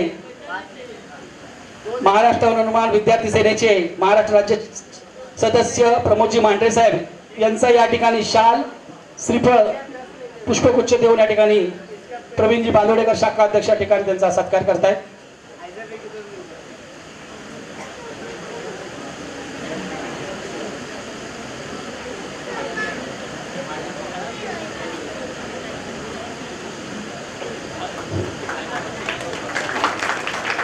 सन्मान्य राज साहेबांच्या संकल्पनेतून काम करणारे शाखा अध्यक्ष प्रवीणजी बांदोडेकर यांना विनंती करतो की आपण महाराष्ट्र नवनिर्माण कॅबल सेनेचे चिटणीस सन्मान्य आशिषजी गावडे साहेब यांचा या ठिकाणी शाल, श्रीफळ आणि पुष्पगुच्छ देऊन या ठिकाणी सत्कार करायचा आहे.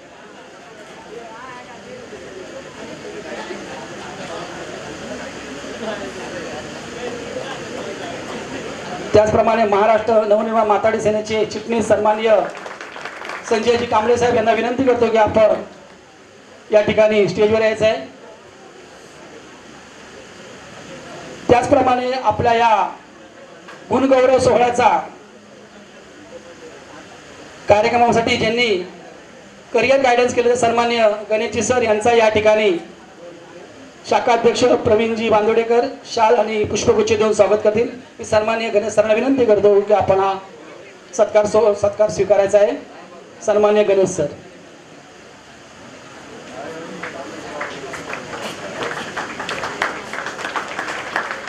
त्याचप्रमाणे सन्मान्य रोहित सर यांचा या ठिकाणी शाल्स आणि श्रीफळ देऊन पुष्पगुच्छ देण्याचा सत्कार होत आहे.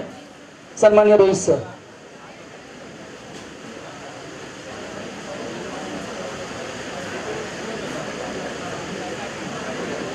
त्याचप्रमाणे राहुल सर यांचा या ठिकाणी पुष्पगुच्छ आणि शाल श्रीफळ देऊन या ठिकाणी सत्कार करण्यात येत आहे. सन्माननीय शाखा अध्यक्ष प्रवीणजी बांदोडेकर मी विनंती करतो की आपण राहुल सरांचा या ठिकाणी शाल श्रीफळ देऊन सत्कार करायचा.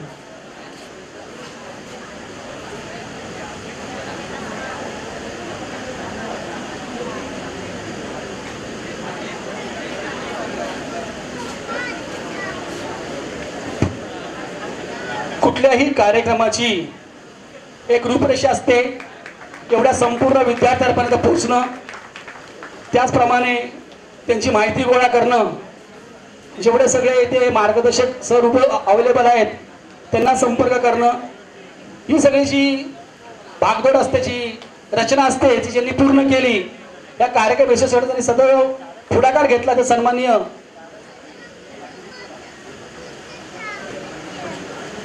सन्माननीय स्वप्नील सर, स्वप्नील काळे, शिवसंग्राम शिवकल्याण स्वाभिमानी संघाचे संस्थापक अध्यक्ष माननीय स्वप्नीलजी काळे यांना विनंती करतो की त्यांनी त्वरित स्टेजवरती यायचंय, कारण हा कार्यक्रम पूर्णपणे यशस्वी करण्यामध्ये स्वप्नील सरांचा खूप मोठा वाटा आहे. तर एकदा स्वप्नील सरांसाठी जोरदार टाळ्या झाल्या पाहिजे प्लीज. सन्मान्य समाजसेवक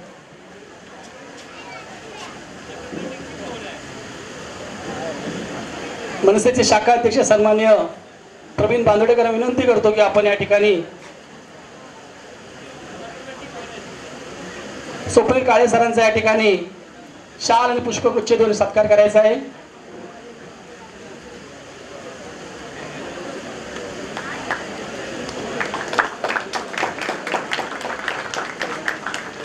कुठलाही कार्यक्रम यशस्वी होण्यासाठी जे काही कार्यकर्ते असतात किंवा जे पदाधिकारी असतात, त्याचप्रमाणे किरण सरांनी या ठिकाणी कार्यक्रम यशस्वी करण्याचे सहकार्य केले आहे, त्यांचा आम्ही आभार मानतो.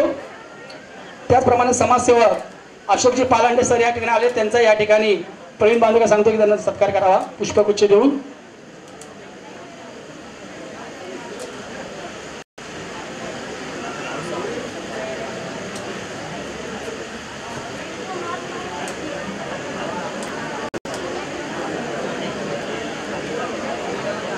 आता या ठिकाणी सत्कार सोहळा संपन्न झालेला आहे. मनसेचे शाखा अध्यक्ष सन्माननीय प्रवीणजी बांदोडेकर यांनी आयोजित केलेल्या या कार्यक्रमाला सर्व विद्यार्थी आणि पालकांनी चांगला प्रतिसाद दिलेला आहे. या ठिकाणी सर्वांचे आम्ही आभार मानतो. आणि आता या ठिकाणी गुणवंत विद्यार्थ्यांचा सत्कार या ठिकाणी आयोजित करण्यात येत आहे.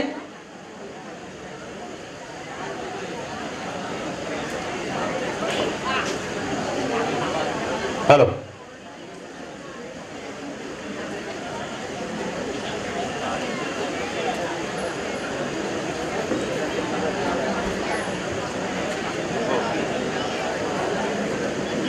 तर आपण सत्कार समारंभाला सुरुवात करूया. ज्या विद्यार्थ्यांनी घवघवीत यश मिळवलं, प्रथम आदिती गंगाळे 97%.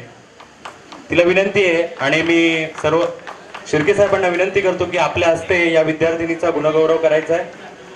त्यानंतर साक्षी परब 95.40%. सर्वांनी टाळ्या वाजवायच्यात, कारण विशेष असं कौतुक महाराष्ट्र नवनिर्माण सेनेच्या माध्यमातून होतोय.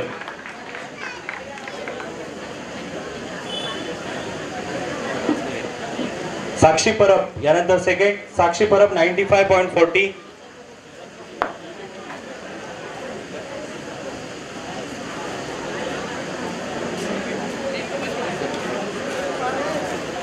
साक्षी परब 95.40. कीर्तना नायक 95.40. ज्यांची नावं घेतोय त्या विद्यार्थ्यांनी स्टेजवरती यायचंय. विश्वम जाधव 95%.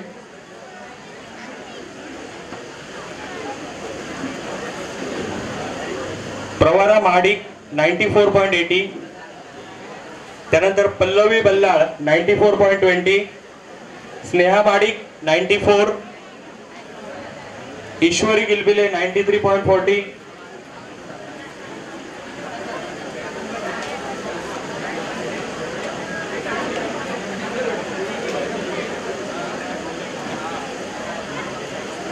ईश्वरी गिलबिले 93.40, श्रेया वायकर 93.40, गणेश पारकर 93.40.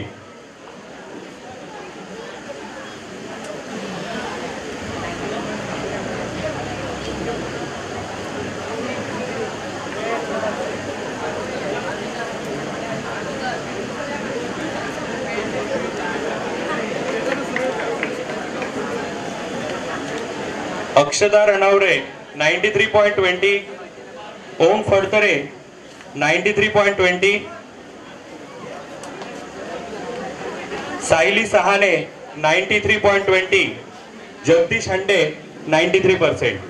या विद्यार्थ्यांनी व्यासपीठावरती यायचंय, आपला स्वीकार करायचा आहे.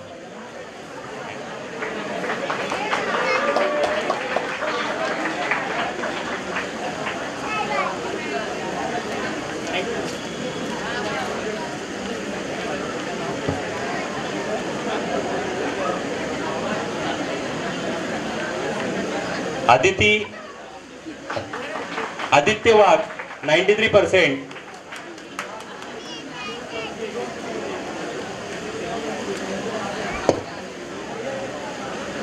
आर्या शिंदे 93, साहिल गुंजाळ 92.80. ज्या ज्या विद्यार्थ्यांची नावं घेतो त्यांनी व्यासपीठावरती यायचंय.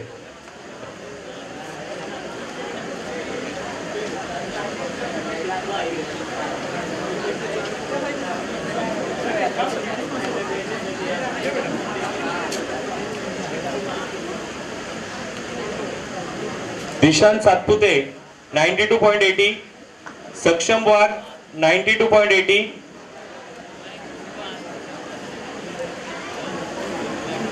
आर्यन यादव 92.80, भक्ती गिलबिले 92.80, गौरव भोरे 92.60. चला, ज्या विद्यार्थ्यांची नाव घेतली त्यांनी पटापट व्यासपीठावरती यायचंय.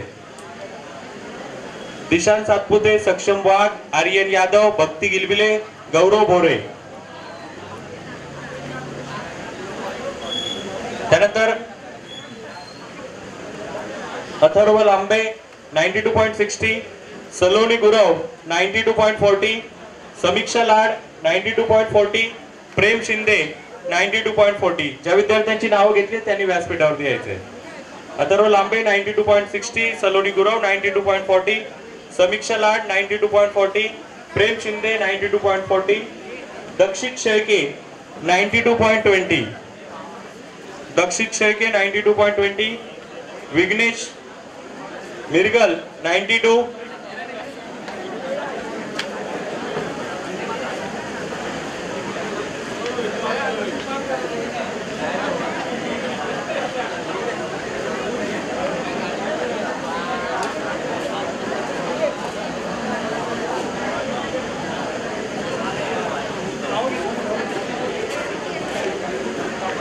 दक्षित शेळके, विघ्नेश मिरगल 92, तन्नू कुमावत 91.80, अभिषेक वाघ 91.60. ज्या विद्यार्थ्यांची नावं घेतली त्यांनी व्यासपीठावरती यायचे. प्रणय गुरव 91.40, अक्षय गुरव 91.40, शिवम लंके 91.20, विशाल पेंद्रे 91, आर्या निश्चित 91, आयुष आंद्रे 91, साई जाधव 90.80,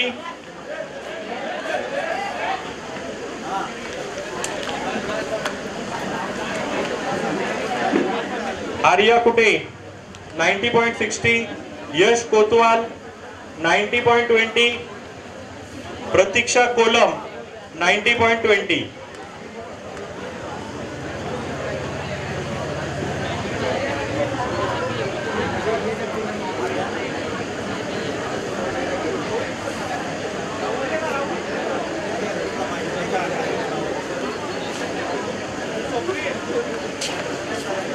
चला पुढे निहारिका डाकवे 89.80, आर्या साळुंके 89.80, सुजित कोकणे 89.40, समीक्षा जावळे 89.40, सायली जाधव 89.40. ज्या विद्यार्थ्यांची नाव घेतली त्यांनी व्यासपीठावरती यायचं.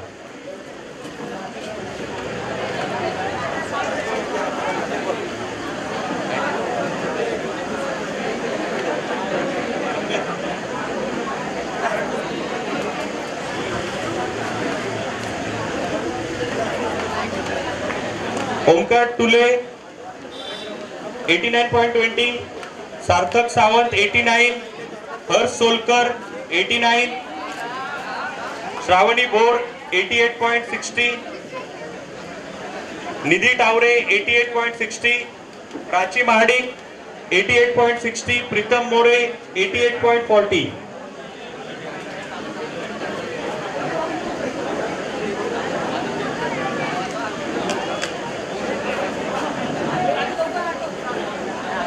चला ज्या विद्यार्थ्यांची नाव घेतली त्यांनी व्यासपीठावरती यायचे. प्रीतम मोरे 88.40, ओम हंडे 88.40, वेदांत कुराडे 88.40,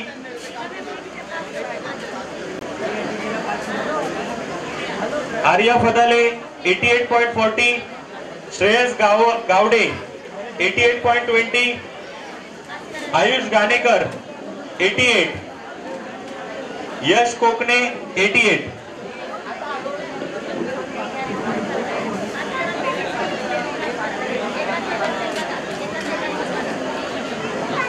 कोकणे यश चंद्रशेखर 88%, तिवारी शिवांश 87%, लेंडे अस्मिता 87%, थोरात कृष्णा थोरात 87%,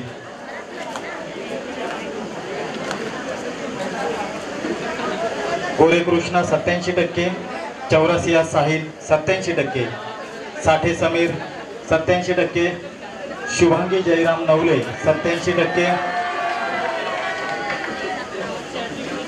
शेवटे ईशा गणेश 87%, पाटील वेदांत नवनाथ 87%, कदम तन्वी 87%, शिर्के खुशी 86%, कारंडे ओम 86%, कबाडी रुद्र 86%.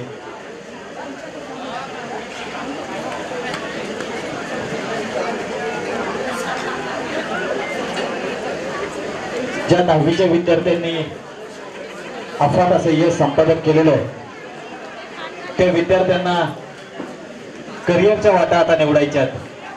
त्यांच्यासाठी आपल्या भटवाडीमध्ये ज्या 2 सुवर्ण संधी आहेत त्याच्यामध्ये त्यांचं नाव घेतलं जातं ते विद्या सायन्स अकॅडमी आणि रोहित कॉमर्स अकॅडमी. तर आता जे 10वी पास झालेले आहेत 11वीला आपल्याला जायचं, कुणाला कॉमर्स घ्यायचं असेल कुणाला सायन्स घ्यायचं असेल, यांच्यासाठी हे 2 सुवर्ण संधी या ठिकाणी आपण उपलब्ध केलेली आहे. यानंतर कबाडी रुद्र 86%, आवटी इशिता 86%,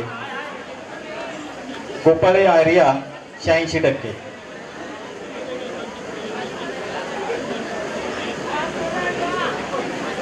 अजिंक्य आंबेकर 90%, शहा मोहम्मद इम्रान 86%, साळुंके अंकुश शाह 86%, साळुंके अनुष्का 86%, पांडे आदिती 86%, जडेजा विशाखा 86%, डोमसे तनुष्का 86%, हंकारे रचना 86%, सोलकर तेजस 86%, राणे नितिकेश 86%, सिंग आदित्य 85%.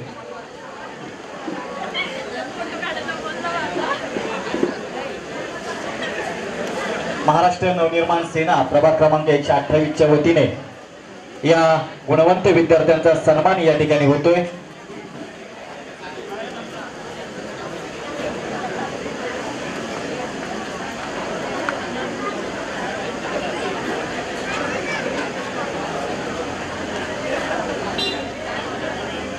राणे नितिकेश नितीन सिंग आदित्य संजय 85%,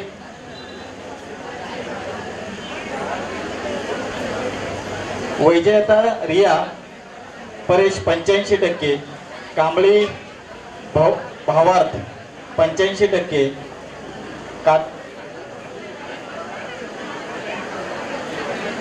कार्तिक तटकरे 85%, जाधव प्रथम 85%, मांडवकर कीर्ती 85%, नानवरे उर्मिला 85%, कोयंडे तन्मय चंद्रशेखर 84%, मानसी मानकामे 84%,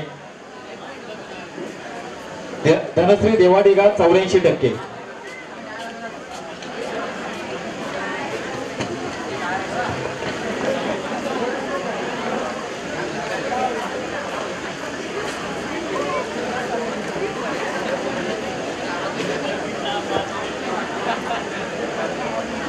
भोळे अवधूत 84%, डाकी पूजा 84%, सूर्यवंशी महेश्वरी 84%, जिज्ञा सातर्डेकर 84%, गोरपडे यश 83%, कुराडे राज 83%, सुजल साळुंके 83%, लहाने वैष्णवी 83%, आर्यन बागडे 83%, काकडे शुभांगी 83%, पोळ काजल 83%, काजल पोळ 83%, भोरे समिधा 83%, जिंजाड आयुष 83%, पाचपुते सार्थक 83%.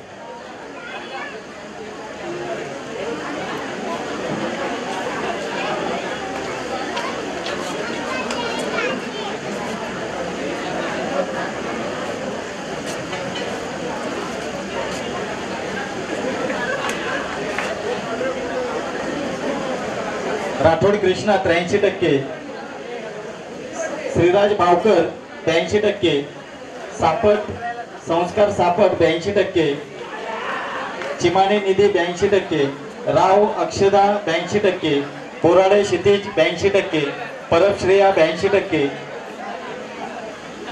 इन्सुलकर तनय 82%, लंके ओंकार 82%, वेवाळे शिवम 82%, पाटील क्रिश 82%, भाटकर ध्रुव 82%, पेडणेकर प्रथम 82%, रिया आखाडे 82%, शिंदे गायत्री 82%, गायकवाड सृष्टी 81%.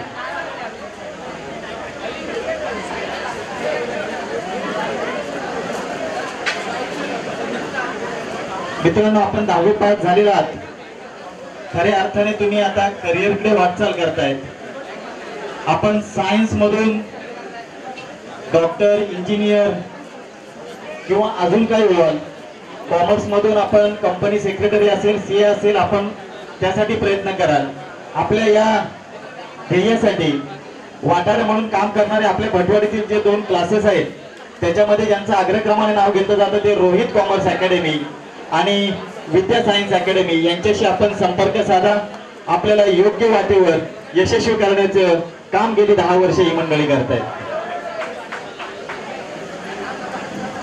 राणे सुखदा 81%, जोईशर उर्वी 81%, बिरमोळे यश 81%, पानसरे आदिती 81%, मांगे झील 81%, रुमाडे साहिल 81%, देवकर हर्ष 81%, करवंदे यशराज 81%, विश्वकर्मा पूजा 81%, धमाले यज्ञा 81%.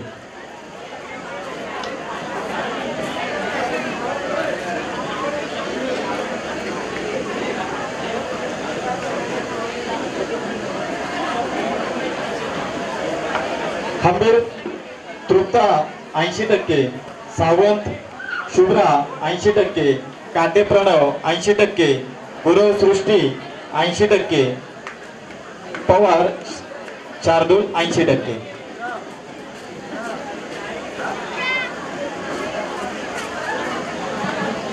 महाराष्ट्र नवनिर्माण सेना प्रभाग क्रमांक 128च्या वतीने आज आपल्या या भटवाडी पदवीनगर विभागातील 10वी मध्ये गुणवंत झालेल्या विद्यार्थ्यांचा सन्मान सोहळा या ठिकाणी आपण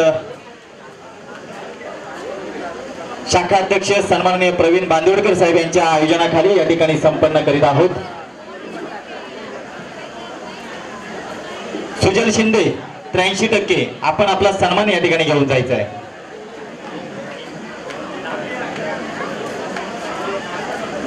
डोंगरे अथर्व 80%, पाष्टे श्रद्धा 80%, भानुशाली ऋत्वीबेन 80%, जाधव रितेश 80%, लेंडे सिद्धी 80%, आशिनकर सृष्टी 79%, कानसकर वैष्णवी 79%, पाल वेदांत 79%, जाधव स्वानंदी 79%.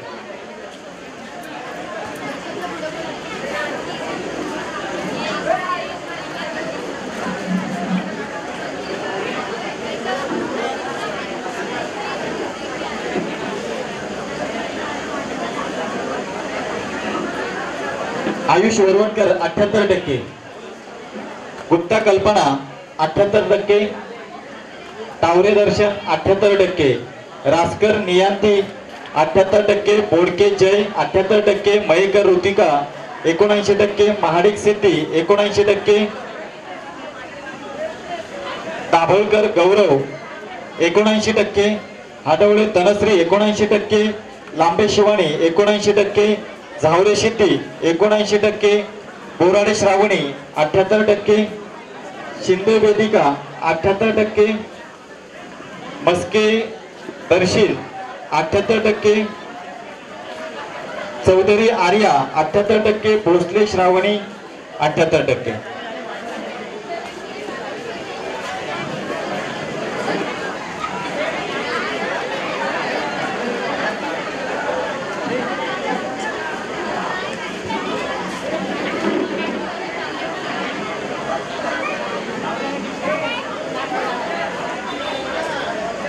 महाराष्ट्र नवनिर्माण सेना प्रभाग क्रमांक 128 शाखा अध्यक्ष सन्माननीय प्रवीण बांदिवडेकर साहेब यांच्या आयोजनाखाली आज आपल्या भटवाडी पदवीनगर रामजीनगर सिद्धार्थनगर आंबेडकर नगर या विभागातील गुणवंत विद्यार्थ्यांचा सन्मान सोहळा या ठिकाणी आयोजित करण्यात आलेला आहे.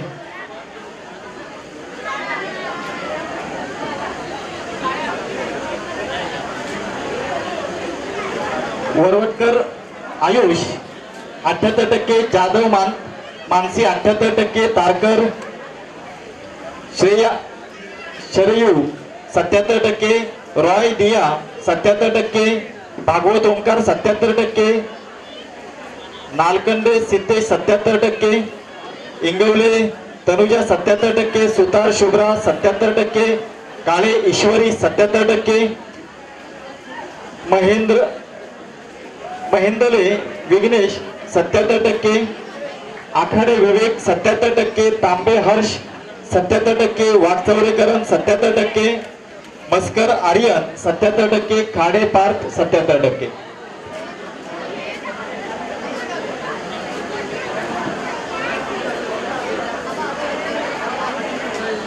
इयत्ता 10वी मध्ये जे गुणवंत विद्यार्थी आहेत त्यांचा सन्मान सोहळा या ठिकाणी महाराष्ट्र नवनिर्माण सेना प्रभाग क्रमांक 128 आयोजक शाखाध्यक्ष सन्माननीय प्रवीण बांदिवडेकर साहेब. निशांत जाधव 94%, निशांत जाधव 94%, निशांत जाधव आपण आपल्या पालकांसोबत या ठिकाणी यायचं. आपण 94% पाडलेले आपला सन्मान या ठिकाणी महाराष्ट्र नवनिर्माण सेनेचे महाराष्ट्र प्रदेश उपाध्यक्ष सन्माननीय दशरथ शिर्के साहेब यांच्या हस्ते होतोय. निशांत जाधव 94% गुण हा विद्यार्थी उत्तीर्ण झालेला त्यांचा सन्मान या ठिकाणी आपल्या शिर्के साहेबांच्या हस्ते या ठिकाणी होतोय. रसाळ ऋषिकेश 76%, जेवर्गी प्राची 76%, राजगौरव धनश्री 76%, गाडेकर भक्ती 76%, शलाका मुदगे 95%.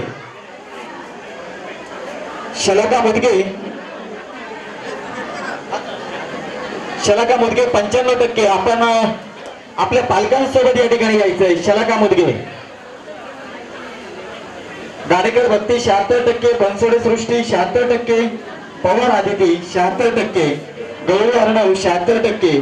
कंसे गौरी 76%. मेदगे सुमित 76%.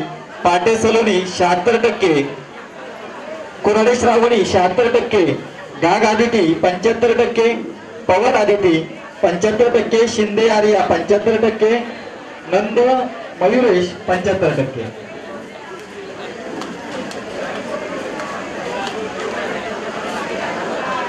महाराष्ट्र नवनिर्माण सेना प्रभाग क्रमांक 128 चे शाखाध्यक्ष सन्माननीय प्रवीण बांदोडकर साहेब यांच्या आयोजनाखाली हा आजचा इयत्ता 10वीतील विद्यार्थ्यांचा गुणगौरव सोहळा आपण या ठिकाणी संपन्न करतोय. आजच्या या सोहळ्यासाठी ज्यांचं मोलाचं योगदान लाभलं ते आपल्या भटवाडीतील नामवंत शिक्षण क्षेत्रातील ज्यांचं नाव फार मोठं आहे असे विद्या सायन्स अकॅडमी आणि रोहित कॉमर्स अकॅडमी यांचं मोलाचं योगदान आज या ठिकाणी आपल्याला लाभलेलं आहे. महाराष्ट्र नवनिर्माण सेना प्रभाग क्रमांक 128 च्या वतीने आम्ही त्यांचं मनपूर्वक आभार मानतो. यानंतर बसवंतकर भूमी 75%. टेमकर सोहम 75%. हर्षद नामदेव 75%. गाडगे पूर्वा 74%. पवार विश्वास 74%.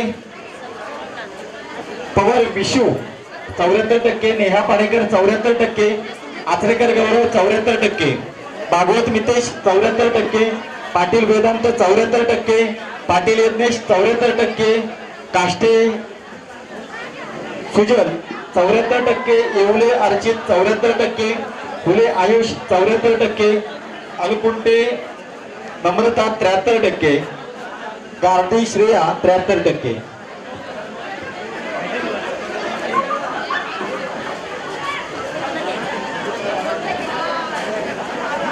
महाराष्ट्र नवनिर्माण सेना प्रभाग क्रमांक 128 आहे. शाखाध्यक्ष सन्माननीय प्रवीण बांदोडकर साहेब यांच्या मार्गदर्शनाखाली आणि रोहित कॉमर्स अकॅडमी आणि विद्या सायन्स अकॅडमी यांच्या संयुक्त विद्यमाने आज आपण या इयत्ता 10वीतील विद्यार्थ्यांचा सन्मान सोहळा या ठिकाणी आपण करीत आहोत. राजगौरव मंथन 73%. शेजवल ऋषभ 73%. शिंदे राजकुमार 73%. गौरव सिद्धांत 73%. शिंदे राजकुमार 73%. वनकर कृतिका 73%. भावकर आदेश 73%. गोरे ओम 73%. विश्वासराव अनुज 72%. मंडलिक प्रथमेश 72%. गावडे आयुष 72%. यादव खुशी 72%. परब अक्षरा 72%. कल्याणी काव्या 72% आणि पूर्वा चौधरी 72%. आपला सन्मान आपण या ठिकाणी घेऊन जायचं आहे.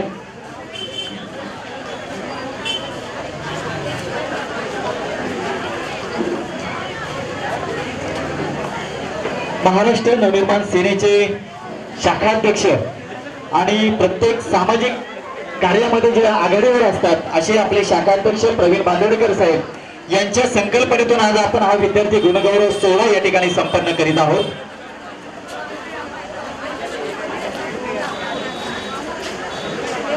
अक्षरा परब 72%. मोरे अथर्व 72%. मोरे सुजल 71%. ताकरे संचित 71%. राजीवले अभिषा 71%. शिंदे वैभव 70%. राय काव्या 70%. स्व सत्यम कुमार 70%. वरे सुमित 70%. बोढारे अनिकेत 70%. कानपाणे जोयली गवंडे 93%. आपला सन्मान या ठिकाणी करण्यात येतोय. कापडने प्रणील 70%. शिरसाट अश्विनी 70%. राऊत ईश्वरी 69%. राणे पार्थ 69%. जे विद्यार्थी राहिले असतील कृपया त्यांनी माईकशी संपर्क साधा आपला सन्मान जर कोणाचा या ठिकाणी राहिला असेल त्यांनी कृपया माईकशी संपर्क साधा.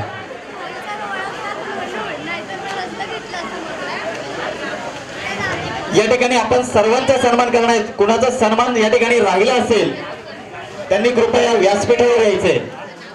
जे विद्यार्थ्यांचा सन्मान या ठिकाणी राहिला असेल, महाराष्ट्र नवनिर्माण सेना शाखा अध्यक्ष प्रवीण बांदिवडेकर साहेब यांच्या संकल्पनेतून आणि रोहित कॉमर्स अकॅडमी आणि विद्या सायन्स अकॅडमी यांच्या संयुक्त विद्यमाने आज आपण इयत्ता 10वीतील विद्यार्थ्यांचा गुणगौरव सोहळा या ठिकाणी संपन्न करीत आहोत.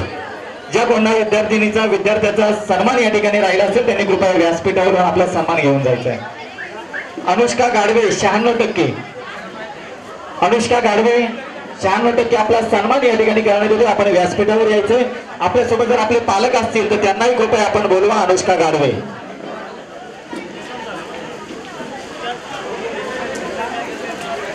महाराष्ट्र नवनिर्माण सेना प्रभाग क्रमांक 128 शाखाध्यक्ष प्रवीण बांदिवडेकर साहेब यांच्या संकल्पनेतून आणि रोहित कॉमर्स अकॅडमी आणि विद्या सायन्स अकॅडमी यांच्या संयुक्त विद्यमाने आज आपण आपल्या भटवाडी बर्वीनगर रामजीनगर या विभागातील इयत्ता 10वीतील गुणवंत विद्यार्थ्यांचा सन्मान या ठिकाणी करीत आहोत.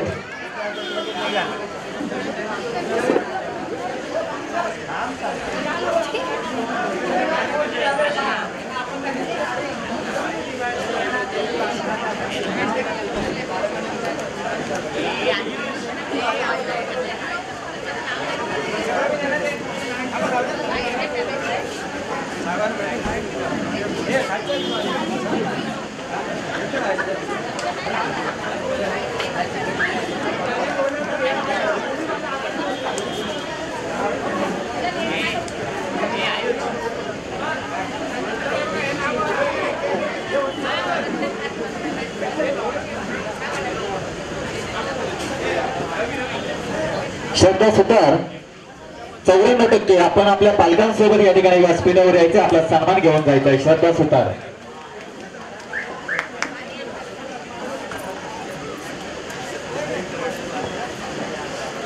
महाराष्ट्र नवनिर्माण सेना प्रभाग क्रमांक 128 शाखाध्यक्ष सन्माननीय प्रवीण बांदिवडेकर साहेब यांच्या संकल्पनेतून आणि रोहित कॉमर्स अकॅडमी आणि विद्या सायन्स अकॅडमी यांच्या संयुक्त विद्यमाने आज हा इयत्ता 10वीतील गुणवंत विद्यार्थ्यांचा सन्मान सोहळा या ठिकाणी संपन्न झाला असं जाहीर करतो.